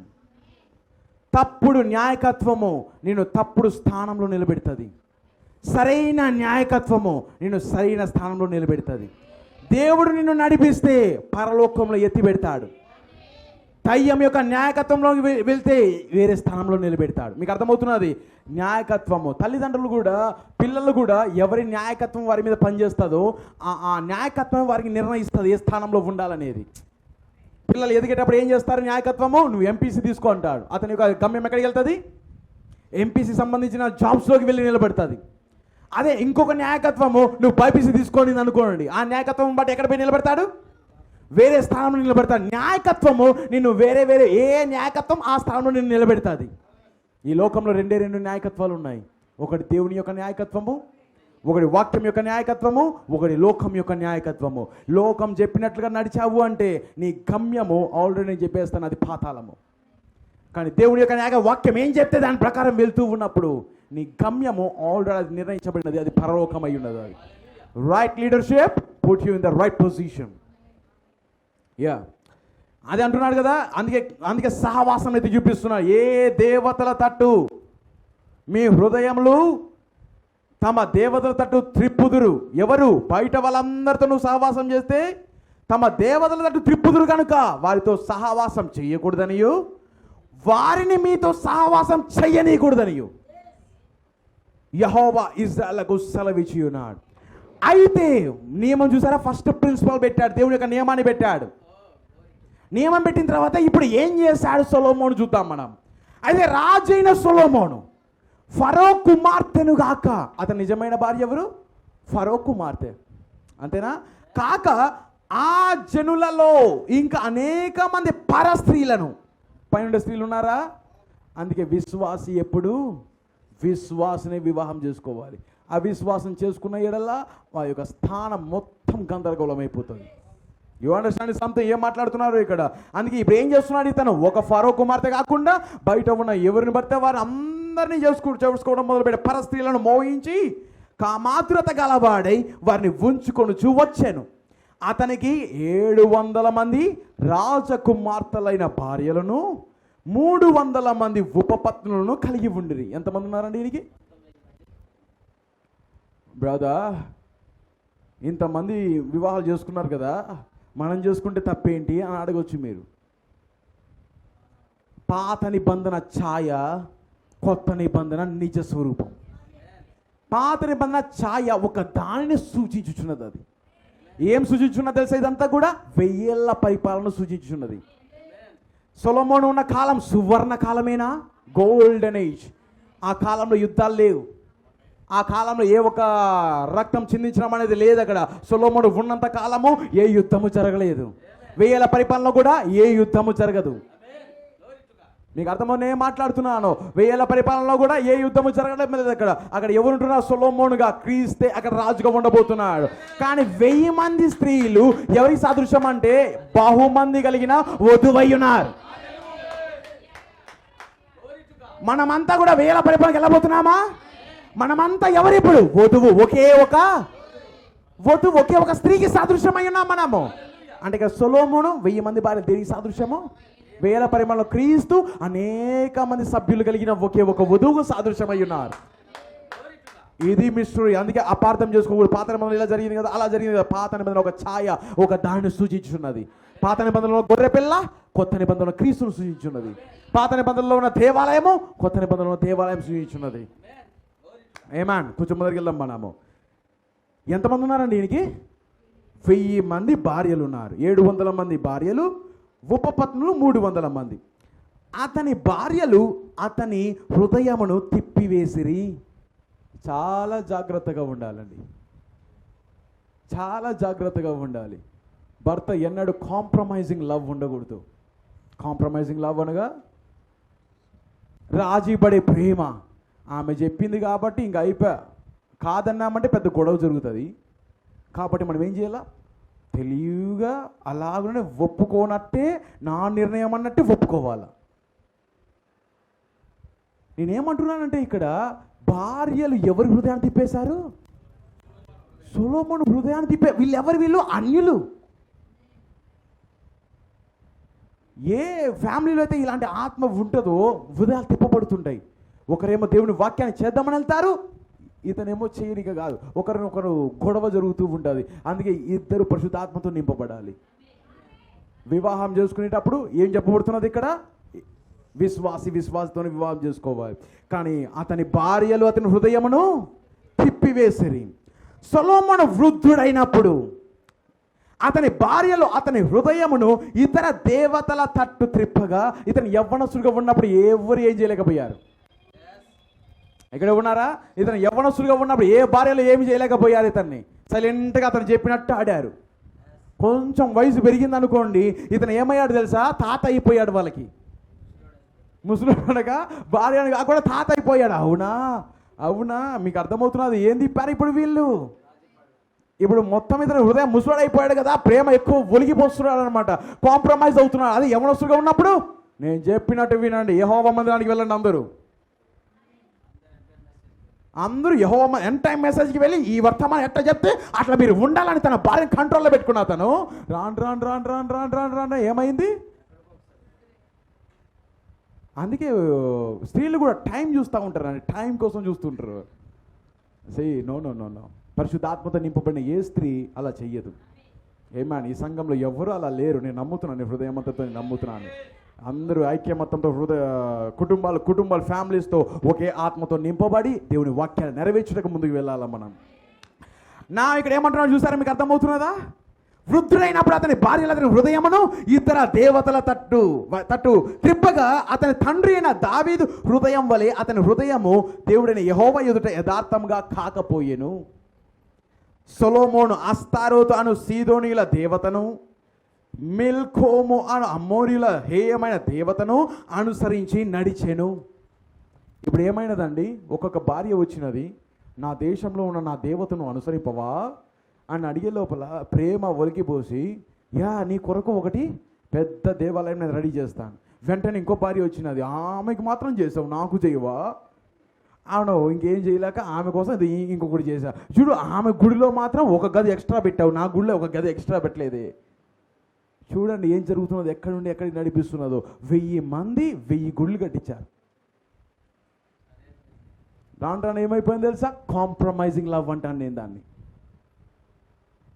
సర్దిదికో భార్య చెప్పినట్లుగా, తెలియకుండానే భార్య చెప్పినట్లుగా నడుచుకునే వారంతా కూడా, నేను ప్రవక్త క్లియర్గా చెప్పాను, నేను కాదు చెప్పేది అదంతా కూడా ప్రవక్త క్లియర్గా చెప్పాడు. వెన్నెముక్క లేని వారు, తన స్థానంలో వారు నిలబడిన వారు, భార్యను కుటుంబాన్ని కంట్రోల్లో పెట్టుకోలేని వారు. స్త్రీ నీ స్థానంలో నిలబడు. పురుషుడా నీ స్థానంలో నువ్వు నిలబడు, మీరిద్దరు క్రీస్తు కిందకి రండి. క్రీస్తు ఏం చెప్తాడో మీ ఇద్దరు నడవండి. ఇది ప్రవక్త చెప్తున్న మాటలు. ఏమాన్, మీ అందరికి అర్థమవుతున్నా ఏం మాట్లాడుతున్నాను? ఒక్కొక్క స్త్రీకి ఒక్కొక్క భార్యకు ఒక్కొక్క విగ్రహాన్ని చేశాడు.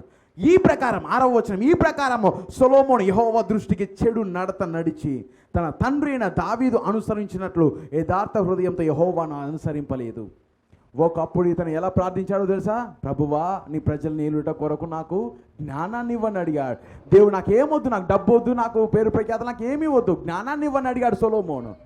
దేవుడు దాన్ని అంగీకరించి దాన్ని సంతోషపడి, నీకు జ్ఞానం మాత్రమే కాదు, ఏ రాజు నీ వంటి రాజు లేకుండా అలాంటి రాజుగా నేను చేస్తాను, నేను సర్వ సంపదలు ఇస్తాను, మొత్తం పేరు ప్రఖ్యాతలు నీకు ఇస్తాను, అన్నిటి నేను ఇస్తానని దేవుడు సంతోషపడి అతని ఎడల గొప్ప జ్ఞానాన్ని కుమ్మరించాడు.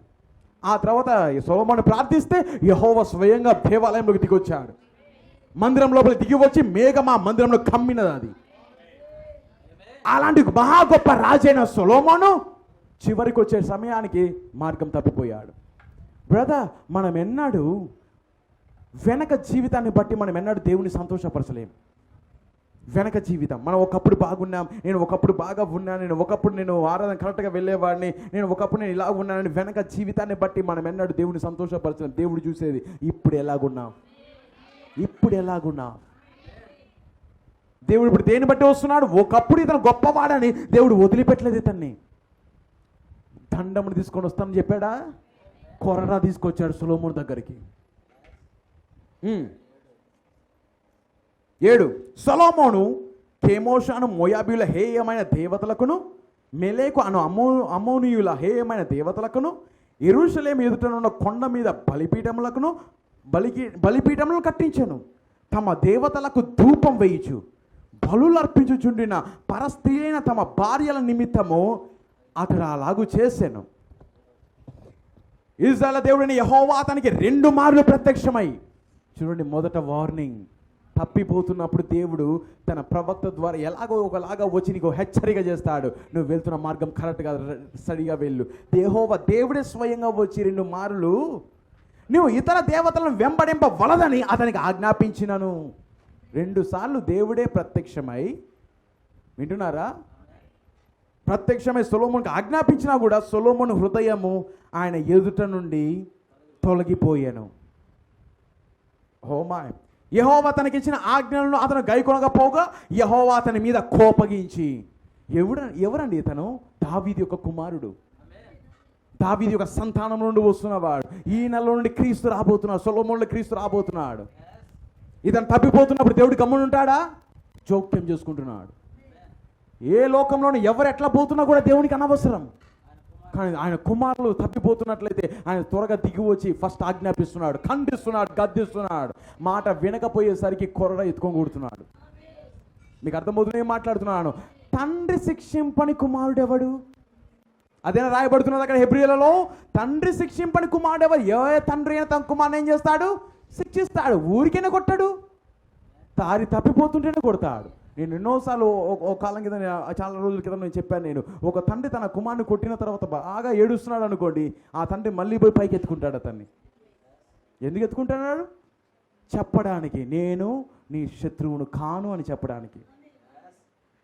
నేను కొట్టాను, నేను ప్రేమించు వాడినే కానీ నేను నీ శత్రువును కాను అని చూపించేది ఎలాగంటే మళ్ళీ పైకి ఎత్తుకోవడం. ఏం కాదు, నేను చెప్పాను కదా, నేను చేయొద్దని చెప్పినాను కదా. చూడండి, ఇది తండ్రి యొక్క గుణలక్షణం, దేవుని యొక్క గుణలక్షణం. దేవుడు ఏం చేశాడు? మొదటి వార్నింగ్ ఇచ్చాడు, ఒకసారి 2 సార్లు వార్నింగ్ ఇచ్చాడు. మళ్ళీ వినకపోయేసరికి యెహోవా కోపగించి 11వ వచనం సెలవిచ్చినదేమనగా, నేను నీతో చేసిన నా నిబంధనను కట్టడలను నీవు ఆచరింపకపోవుట నేను కనుగొనుచున్నాను కనుక ఈ రాజ్యము నీ కుండకుండా నిశ్చయముగా తీసివేసి నీ దాసునికి ఇచ్చేదను. ఎలాంటి మాట ఇది? సొలొమోను, నీ రాజ్యమును నీ ఉన్నంత వరకు ఏ ఒక్కడు నీకు విరోధి లేడు. సొలొమోను, నువ్వు ఉన్నంత వరకు ఏ ఒక్క రాజు నీకు విరోధంగా నేను లేపలేదు నేను. కానీ నువ్వు నా మాట గై కొనక పోవుట వలన నీ రాజ్యంను పెరిగివేసి ఎవరికి ఇస్తాను? నేను దాసునికి ఇస్తాను. ఇతని తర్వాత ఎవరు వస్తున్నారో తెలుసా? రెహబాము. యెరోబాము దాసుడు, రెహబాము కుమారుడు. చరిత్ర ఎంతమంది తెలుసు కదా? దాసుడు ఎవరు? యెరోబాము దాసుడు. రెహబాము ఎవరు? కుమారుడు. కానీ దేవుడు ఏమంటున్నాడు ఇక్కడ? నీ రాజ్యం తీసివేసి యెరోబాముకి ఇస్తాను నేను. ఏమాన్.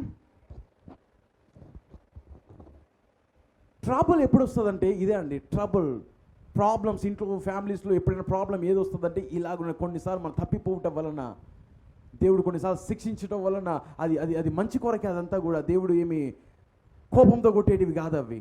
మనం అర్థం చేసుకోవాలి, మన లైఫ్లో ఏం జరుగుతున్నదో అది దేవుని మనం అర్థం చేసుకోవాలి. ఇది దేవుని వల్ల వచ్చినది, ఇది అనుకోకుండా జరగలేదు. అది నీ కుమారునికి అనగా నీ దాసునికి ఇచ్చేదను, అయినను నీ తండ్రి అయిన దావీదు నిమిత్తము నీ దినముల యందు నేను అలాగూ చెయ్యక నీ కుమారుని చేతిలో నుండి దాన్ని తీసివేసేదను. నేను నీకు ఆల్రెడీ ఏమై ఉన్నాడు ఇక్కడ సొలొమోను? దావీదు కుమారుడిగా క్రీస్తు 1000 పరిపాలన ఉండడానికి సాదృశ్యమై ఉన్నాడు. అందుకే ఇతని రాజ్యంలో ఏ ఒక్కరు లేవకుండా, ఎక్కడ వీడిపోకుండా దేవుడు అక్కడ భద్రపరిచాడు. నేను దీన్ని నీ కాలంలో తీసుకురాను. ఎవరి కాలంలో తీసుకొస్తాను నేను? నీ నెక్స్ట్ కుమారుడు ఎవరు? రెహబామున్న కాలంలో అతని దగ్గర నుండి సగం తీసి ఎవరికి ఇస్తాను నేను? యెరోబాముకి ఇస్తాను, నీ దాసుడికి ఇస్తానని దేవుడు చెప్తున్నాడు ఇక్కడ. 14వ వచనం అంతేనా? 13 రాజ్యమంతయు తీసివేయను నా దాసుడైన దావీదు నిమిత్తము నేను కోరుకున్న యెరూషలేము నిమిత్తము ఒక గోత్రము నీ కుమారునికి ఇచ్చేదను. ఒక గోత్రం అది ఎవరికి ఇస్తాను నేను? రెహబాముకి ఇస్తాను. మిగిలిన అన్ని గోత్రాలు ఎవరికి ఇస్తున్నాను నేను? యెరోబాము. యెహోవా ఏదోమీయుడైన హదదు అనే ఒకని సొలొమోనుకు విరోధిగా లేపిన ఫస్ట్ టైం, మొట్టమొదటి కొరడ ఇది. 40 సంవత్సరాలు యెరూషలేము ఏలాడు. ఏ ఒక్క రాజు అతనికి విరోధిగా లేవలేదు. ఫస్ట్ టైం అతను తప్పు చేసినప్పుడు, దేవుని మార్గం తొలగిపోయినప్పుడు హదదును పైకి లేపుతున్నాడు విరోధిగా. ఇతని స్టోరీ చెప్తాను వినండి. హదదు ఎవరో కాదండి, తన తండ్రి అయిన దావీదు ఉన్నప్పుడే ఇతను హదదు చిన్న పిల్లవాడు. దావీదు ఏం చేశాడు తెలుసా? హదదు యొక్క దేశం మీదకి వెళ్ళి అతని తండ్రి వారిని, సహోదరులను అందరినీ చంపేశాడు. ఇతను ఒక్కడు, ఇంకొంతమంది సేవకులు తప్పించుకొని పారిపోయారు. ఎక్కడికి? ఐగుప్తు దేశాన్ని పారిపోయారు. ఇతను చిన్న పిల్లవాడు. చిన్నప్పటి ఎలా ఎదిగాడు తెలుసా ఈ హదదు? తల్లిదండ్రులు లేనివాడు, అనాథగా ఎదిగాడు. కోపం ఎవరి మీద ఉన్నదంటే ఎప్పుడు కూడా దావీదు మీద కోపం ఉన్నది. కానీ దావీదు మామూలు వ్యక్తి కాదు, సూర్యుడు, బలవంతుడు. అతని దగ్గర ఎవరు జయించలేరు, ఎవరు కూడా. అందుకని ఐగుప్తులో అక్కడ ఎదుగుతూ వచ్చాడు హదదు. కోపంతో, క్రూరత్వంతో ఎదుగుతూ వచ్చాడు. ఫరో యొక్క కుమార్తె, ఫరో అక్కడ ఉన్న ఐగుప్తులో ఉన్న ఫరో యొక్క కుమార్తెను వివాహం చేసుకున్నాడు హదదు. అతను ఇప్పుడు ఎదిగి పెద్దవాడైన తర్వాత నెక్స్ట్ ఇప్పుడు ఎవరు అవుతున్నారు? దావీదు చనిపోయి సొలొమోను అవుతున్నాడు. సొలొమోను ఉన్నంత కాలం కూడా ఇతను లేవలేకపోతున్నాడు, అతని మీదకి ఎదిరించలేకపోతున్నాడు. ఎందుకో తెలుసా? ప్రపంచాన్ని ఏలుతున్న రాజ్యం అప్పుడు సొలొమోను రాజ్యం. ఈరోజు అమెరికా ఎలాగైతే ప్రపంచాన్ని ఏలుతున్నదో, ఆ కాలంలో సొలొమోను యొక్క రాజ్యమే ప్రపంచాన్ని ఏలుతున్నది, ప్రపంచాన్ని ప్రభావితం చేస్తున్నది. దాని మీదకి లేచే ధైర్యం ఎవరికి లేదు అప్పుడు. అందుకే హదదు గమ్మున ఉండిపోయాడు. కానీ ఎప్పుడు వస్తున్నాడు తెలుసా? ఇతను దేవుడే, చదవండి, క్లియర్గా చదవండి, దేవుడే పైకి లేపుతున్నాడంట. యెహోవా ఏదోమీయుడైన హదదు ఒకరిని సొలొమోనుకు విరోధిగా లేపాను. ఎవరు లేపుతున్నారు? అంతవరకు దేవుడు రేపలేదు పైకి. నీ కుటుంబంలో ధైర్యమును దేవుడు అణిచివేస్తున్నాడు. ప్రతి సమయంలో నువ్వు దేవుడి వాక్యాన్ని వెంబడించేంత వరకు, ఎప్పుడైతే వాక్యం తొలగిపోతావో దేవుడు లేపుతాడు. ఇప్పుడు వెళ్తా అతని మీదకి. నేను 2 తీర్పులు ప్రకటిస్తున్నాను, నేను 2 తీర్పుల గురించి మాట్లాడుతున్నాను. ఒకరేమో లోకస్తులకు, అది కంప్లీట్గా అది శిక్షావిధి అది. కానీ దేవుని యొక్క కుమారులకు మాత్రము అది పరిష్కార సంబంధమైన తీర్పు అది. ఓమా, మీకు అందరికి అర్థమవుతున్నది. ఇప్పుడు ఎవరు లేపాడు? మొట్టమొదటి కొరడ అంటున్నా. అతని లైఫ్లో ఎన్నడూ ఈ కొరడ రాలేదు, ఎన్నడూ ఈ దండం రాలేదు.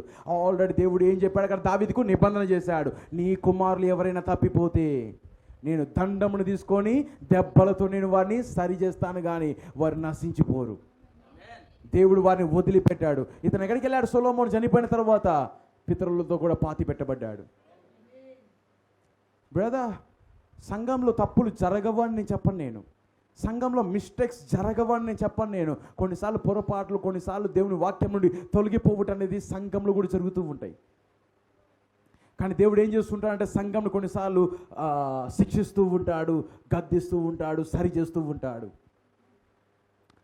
జడ్జిమెంట్ అనేది ఇప్పుడు జరుగుతుందా? Investigation, judgment. దేవుడు ఇప్పుడు అందరిని ఎక్కడ చేస్తున్నాడు? ఇప్పుడు అందరినీ కూడా చెరసాల్లో పెడుతున్నారు. అందరూ ఖైదీలై తిరుగుతున్నారు బయట. కానీ తన సంఘంలో ఏం చేస్తున్నాడు? ఆయన ఇన్వెస్టిగేషన్ చేస్తున్నాడు. ఇన్వెస్టిగేషన్ ఇదంతా జరిగేది సొలొమోన్ లైఫ్ని గమనిస్తూనే ఉన్నాడు. చూసి చూసి చూసి ఎప్పుడైతే రాంగ్గా వెళ్తున్నాడో వెంటనే కొరడ తీసుకొని వస్తున్నాడు. అదంతా కూడా ఇన్వెస్టిగేషన్, జడ్జిమెంట్ అనేది సంఘంలోను, దేశంలోను, కుటుంబంలోను, లైఫ్లోను, నీ లైఫ్లోను, నా లైఫ్లోను దేవుడు చూడడం లేదనుకుంటున్నారా? ఫ్లయింగ్ సాసర్స్, ఎగిరే పల్లెలు, దేవదూతలు మన లైఫ్ని కూడా గమనిస్తూనే ఉన్నాయి. ఎప్పుడైతే దారి తప్పుతామో ఇలాంటి ఎవరో ఒకరిని పైకి లేపుతాడు, లే అతనికి విరోధంగా లే అని. కానీ కొట్టే దండము ఎన్నిసార్లు కొట్టాలనుకున్నా కొట్టలేదు. ఎంత కోపం ఉన్న దండానికి అది కొట్టలేదు. ఎందుకు? ఆ దండం ఎవరి చేతిలో ఉంది? దేవుడి చేతుల్లో ఉన్నది. ఆయన కొట్టాలనుకుంటేనే ఇది కొట్టాలి. అది ఆయన వెనక్కి లాగాడు అంటే అది సైలెంట్గా ఉండాల్సిందే. హదదు దేవుడి చేతిలో ఒక కర్ర లాంటి వాడు. దేవుడు అతను తీసుకుని వెళ్ళి సొలొమోను ఒక దెబ్బ కొట్టాడు. మళ్ళీ వెంటనే వెళ్ళిన తర్వాత కూడా మారలేదు అతను. సొలొమోను అయినాను కూడా మారలేదు. వెంటనే మీరు కింద వెళ్ళి మళ్ళీ చదువుకొని, నాకు టైం లేదు, ఇక 10 నిమిషాలే ఉన్నది నాకు టైం. మళ్ళీ ఇంకొక అతన్ని మళ్ళీ పైకి లేపుతున్నాడు. అతను లేపి మళ్ళీ సొలొమోనుకి వ్యతిరేకంగా వెళ్తున్నాడు, వ్యతిరేకంగా తీసుకెళ్తున్నాడు. మళ్ళీ ఇంకొక దెబ్బ కొడుతున్నాడు. ఏం చేస్తున్నారు వారందరూ కూడా? శిక్ష. ఇలాంటివి నేను ఎన్నో చూపించాలి అంటే నేను పాత నిబంధనల నుండి ప్రతి ఒక్కరిని చూపిస్తాను. నేను ఎవరైతే దారి తొగిపోతున్నారో వెంటనే ఏమొస్తున్నది? వారికి తీర్పు వస్తున్నది. యోన దారి తప్పిపోయేటప్పుడు దేవుడు కొరడా తీసుకొని వచ్చాడు. దేవుడు ఏం చేశాడు? అతన్ని మార్గంలో వెళ్తున్న అతన్ని మార్గం తప్పించి నినేవేకు పంపిస్తున్నాడు. మోషే దేవుని వాగ్దానమునకు దూరంగా పరిగెడుతున్నాడు, కానీ దేవుడు ఒక దెబ్బ కొట్టి మళ్ళీ మార్గంలోకి తీసుకొస్తున్నాడు. ఇప్పుడు 2 రకముల జడ్జిమెంట్. ఒక జడ్జిమెంట్ ఆల్రెడీ అయిపోయినది, లోకమునకు తీర్పు ప్రకటించబడినది. లోకమునకు ఇంకా తీర్పు అవసరం లేదు, ఆల్రెడీ తీర్పు ప్రకటించబడినది. అది దేనికి సిద్ధంగా ఉంది? ఇప్పుడు అగ్నికి సిద్ధంగా ఉన్నది ఆల్రెడీ. కానీ ఇప్పుడు వధువు దేని గుండా వెళ్తున్నది? శిక్షా సంబంధం, శిక్ష కాదు, అది ఏమై ఉన్నది? రెమిడియల్ జడ్జిమెంట్, పరిష్కార సంబంధమైన తీర్పు గుండా ఇప్పుడు వధువు వెళ్తున్నది. You understand something? మీ అందరికి అర్థమైనది. ఈ 11వ అధ్యాయము 12వ అధ్యాయం ఈ రెండింటిని మళ్ళీ తిరిగి ఇంటికి వెళ్ళి మళ్ళీ తిరిగి చదవండి. You understand? మీకు అర్థమవుతుంది ఈ 2 తీర్పులు ఎలా ఈ భూమి మీద వెళ్తున్నాయో. ప్రతి ఒక్కరు బంధించబడి ఉన్నారు, చెరసాలలో ఉన్నారు, తీర్పుకు సిద్ధంగా ఉన్నారు లోకమంతా కూడా. కానీ వధువు ఆ తీర్పులో భాగం లేదు. 6వ ముద్రలో వధువు భాగం కాదు. తీర్పు కాలంలో, శ్రమల కాలంలో వధువు భాగం కాదు. వధువు 7వ ముద్రలో భాగమై ఉన్నది. వధువు 7వ ముద్ర, లోకమంతా కూడా 6వ ముద్రలో భాగమై ఉన్నది. 7వ ముద్రలో వధువు ఏం చేయబడుతున్నది? శిక్షించబడుతూ, సరిచేయబడుతూ వాక్యం వలె మార్చబడి ఎత్తబడబోతున్నది. ఆమేన్. God bless you. దేవుడు మళ్ళీ దీవించును గాక. I hope you understand. మీ అందరికీ అర్థమైందని అనుకుంటున్నాను నేను. ఆమేన్. మరొకసారి వెళ్ళి దీన్ని ధ్యానించండి, కూర్చోనండి. ఇంకా దేవుడు ఎక్కువగా మీకు బయలుపరుస్తాడు. దేవుడు లోకంలో ఎంతో ప్రేమించాడు, అందుకని తన అద్వితీయ కుమారుని మనకు అనుగ్రహించాడు. ఆయన యందు విశ్వాసం ఉంచువాడు నిత్య జీవమును కలిగి ఉంటాడు. లోకము వెలుగును ప్రేమింపడం లేదు, చీకటిని ప్రేమిస్తున్నది. కానీ ఈరోజు మనము వెలుగును ప్రేమిస్తున్నాం. అది సూర్యోదయము, ఇదే ఆ వెలుగై ఉన్నది. సూర్యుడు ఉదయించి ఉన్నాడు. లెమ్మో తేజరిల్లుము, నీ వెలుగు వచ్చి ఉన్నది. ఆమేన్. God bless you. దేవుడు దీవించును గాక. ఈ సమయాన్ని నేను సంఘ కాపరిని అప్పగిస్తున్నాను. నేను మహాగణుడవైన తండ్రి, మహోన్నతుడవైన దేవా, మీకు స్తోత్రములు. నిబిడలు ఎంతో దూరములో నుండి, అవును ప్రభువా, ఎందుకు ఇంత దూరం నుండి రావాలి? ఎందుకు వారం వారం రావాలి? ఓ ఇలాంటివన్నీ ప్రభువా, ఓ తండ్రి, ఆ క్వశ్చన్లన్నీ ప్రభువా పక్కన పెట్టి ప్రభువా నీ సన్నిధికి వచ్చినప్పుడు ఇదిగో లోగాసులో ఉన్న వాక్యము తిరిగి మమ్మల్ని అవతల గట్లో చేరచ్చబోతా ఉంది. అవును దేవా, ఆది కాండంలో నుంచి, ఆదిలో నుంచి ఓ తండ్రి ఉంటున్న అద్వితీయ కుమారుడు నాయన. ఓ దేవా, అద్వితీయ కుమారుడు ఎవరో కాదు, వాక్యమై ఉన్నాడని మాకు ఈరోజు మాట్లాడిన దేవుడవు తండ్రి. ఆదిలోనే భూమి ఆకాశములు కలుగునుగా కానీ ఆ వాక్కు పలికినది. యోహాను 1లో చెప్పినట్టుగానే ప్రభువా, ఆది యందు వాక్యముండెను, ఆ వాక్యమే ప్రభువా మరి నాయన ఈ లోకాన్ని అంతా ఉత్పత్తి చేసినది. అద్వితీయ కుమారుడు అక్కడి నుండే ఓ తండ్రి మరి నాయన ముందుకు దాటి వస్తూ ప్రభువా మా పాపముల నిమిత్తమై ప్రభువా ఆ అద్వితీయ కుమారుడు లోకమును ప్రేమించి మా పాపములంతా క్షమించి ప్రభువా, మేము అక్కడి వరకే అద్వితీయ కుమారుడని మేము అనుకుంటున్నాము, కానీ ప్రతి కాలములో ప్రభు అద్వితీయ కుమారుడు నడిచి వస్తున్నాడని ఓ తండ్రి ఈరోజు క్లియర్గా మాతో మాట్లాడిన దేవుడవు తండ్రి. ఈరోజు ప్రభు 1963లో ఇదిగో ప్రభు అద్వితీయ కుమారుడు దిగి వచ్చి ఉన్నాడని, ఆయన్నే బలిష్ఠుడే దేవదూత అని, ఆయన్నే ప్రవక్తలో దిగి వచ్చినాడని ఈరోజు చక్కగా మీరు మాట్లాడిన దేవుడవు ప్రభువా. ఒక ఆదాము దగ్గరనే కాదు ప్రభువా, ఒక ప్రభువా మరి నోవాహులోనే కాదు నాయన, ఒక మోషేలోనే కాదు నాయన, ఒక దావీదులోనే కాదు ప్రభువా. ఈ దినాల్లో ప్రభా ప్రవక్త లోపలికి దిగి వచ్చి, ఓ ప్రవక్త వెళ్ళిన తర్వాత ఇప్పుడు వధువులో మీరు పనిచేస్తున్న దేవుడవు, అద్వితీయ కుమారుడుగా. అవును తండ్రి, వధువును మీరు ఎన్నటికీ పోగొట్టుకొని దేవుడవు ప్రభువా. మా కొరకే ప్రాణం పెట్టిన దేవుడవు, మా కొరకే రక్తము కార్చిన దేవుడవు, మా కొరకే విడుదలిచ్చిన దేవుడవు, నీకు స్తోత్రములు. ఎంత గొప్ప వర్తమానాలు ప్రభువా, అవి ముత్యములు ప్రభువా మా ముందు వేసుకొని, ఇదిగో ప్రభు అవి మేము నాయన ఓ తండ్రి మేము అలంకరించుకునే కృప దయచేయండి దేవా. ఇది లోకానికి ప్రభాది ఓ ఈ యొక్క ముత్యములైన వర్తమానము లోకమునకు పట్టదు, కానీ ఇది నిజమైన మాకు ప్రభువా. ఓ దయగలిగిన తండ్రి మీకు స్తోత్రములు. ఎంతటి గొప్ప వర్తమానము నాయన. నిజముగా ప్రభు రెండవ ఓ తండ్రి ప్రపంచ యుద్ధము తర్వాత మూడవ ప్రపంచ యుద్ధానికి ఓ తండ్రి మరి నాయన అందరూ సన్నద్ధులు అవుతున్నప్పుడు వధువు అవతల గట్టుకు వెళ్ళిపోతుందని చెప్పి ప్రవక్త చెప్తూ ఉంటున్నాడు.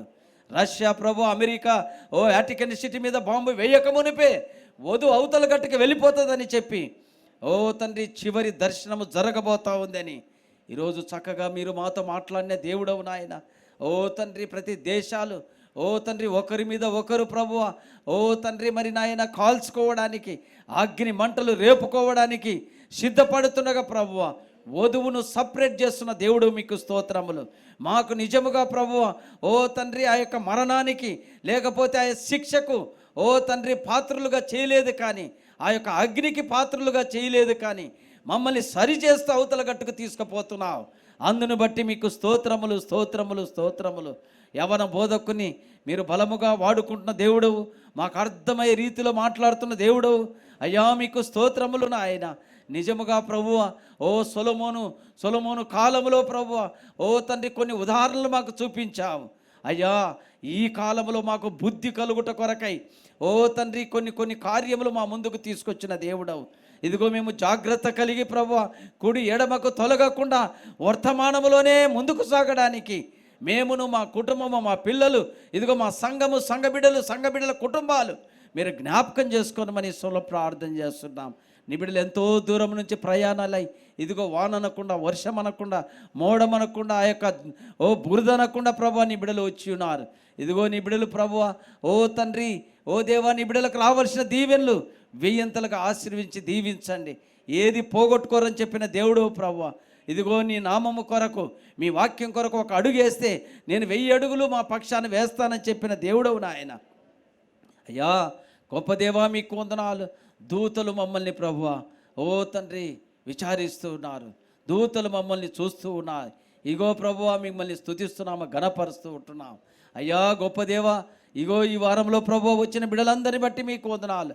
ఈ వారంలో రాలేని బిడ్డలు రేపు వారమైనా కలుసుకునే కృప దయచేయమని ఈశ్వరులో ప్రార్థన చేస్తున్నాం. రేపు శుక్రవారం మీటింగులు ప్రభువా ఇదిగో ప్రభువా కుటుంబ ప్రేయర్స్ ఆయన జ్ఞాపకం చేసుకోనండి.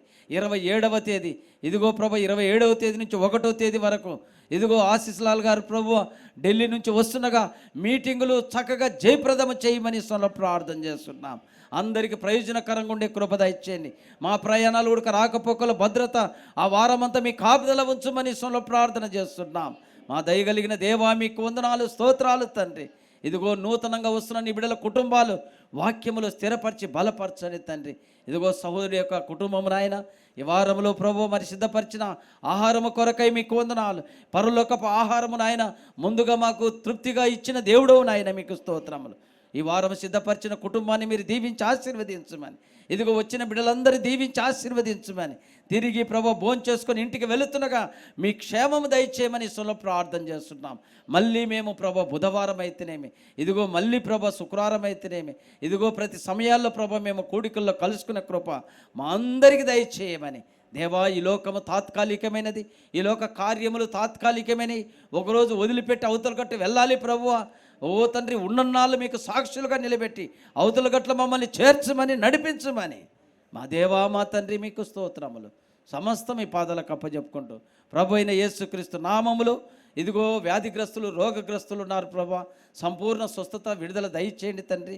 ఇదిగో ఏ అవసరతల్లో ఉన్నారో, ఏ అవసరతలతో వచ్చారో ప్రభా, ప్రతి అవసరతలు మీరు తీర్చండి తండ్రి. మీకు స్తోత్రములు. నిబిడలమైన మేము మిమ్మల్ని స్తుతిస్తున్నాం. మమ్మల్ని జీవంతో పెట్టావని మిమ్మల్ని స్తుతిస్తున్నాం, మిమ్మల్ని ఘనపరుస్తూ ఉంటున్నాం. ఇదిగో మరణంలో నుంచి జీవంలోనికి దాటించావు నాయన, సంఘ శాఖల్లో నుంచి వర్తమానంలోనికి దాటించావు నాయన, వర్తమానంలో నుంచి ఈ గడియ వర్తమానంలోనికి నడిపించిన దేవుడో మీకు స్తోత్రములు. ఏమిచ్చి రుణము తీర్చుకునేది నాయన? ఓ కేవలము మీ కృప అయి ఉన్నది, మీ ఎన్నికై ఉన్నది, మీ యొక్క ఎంపిక అయి ఉన్నది ప్రభువా. అయ్యా మీకు స్తోత్రములు. వచ్చిన బిడ్డలను, రాలేని బిడ్డలు దీవించి ఆశీర్వదించమని ప్రభు అయిన యేసుక్రీస్తు నామములో ప్రార్థించి అడిగి వేడుకుంటున్నాము.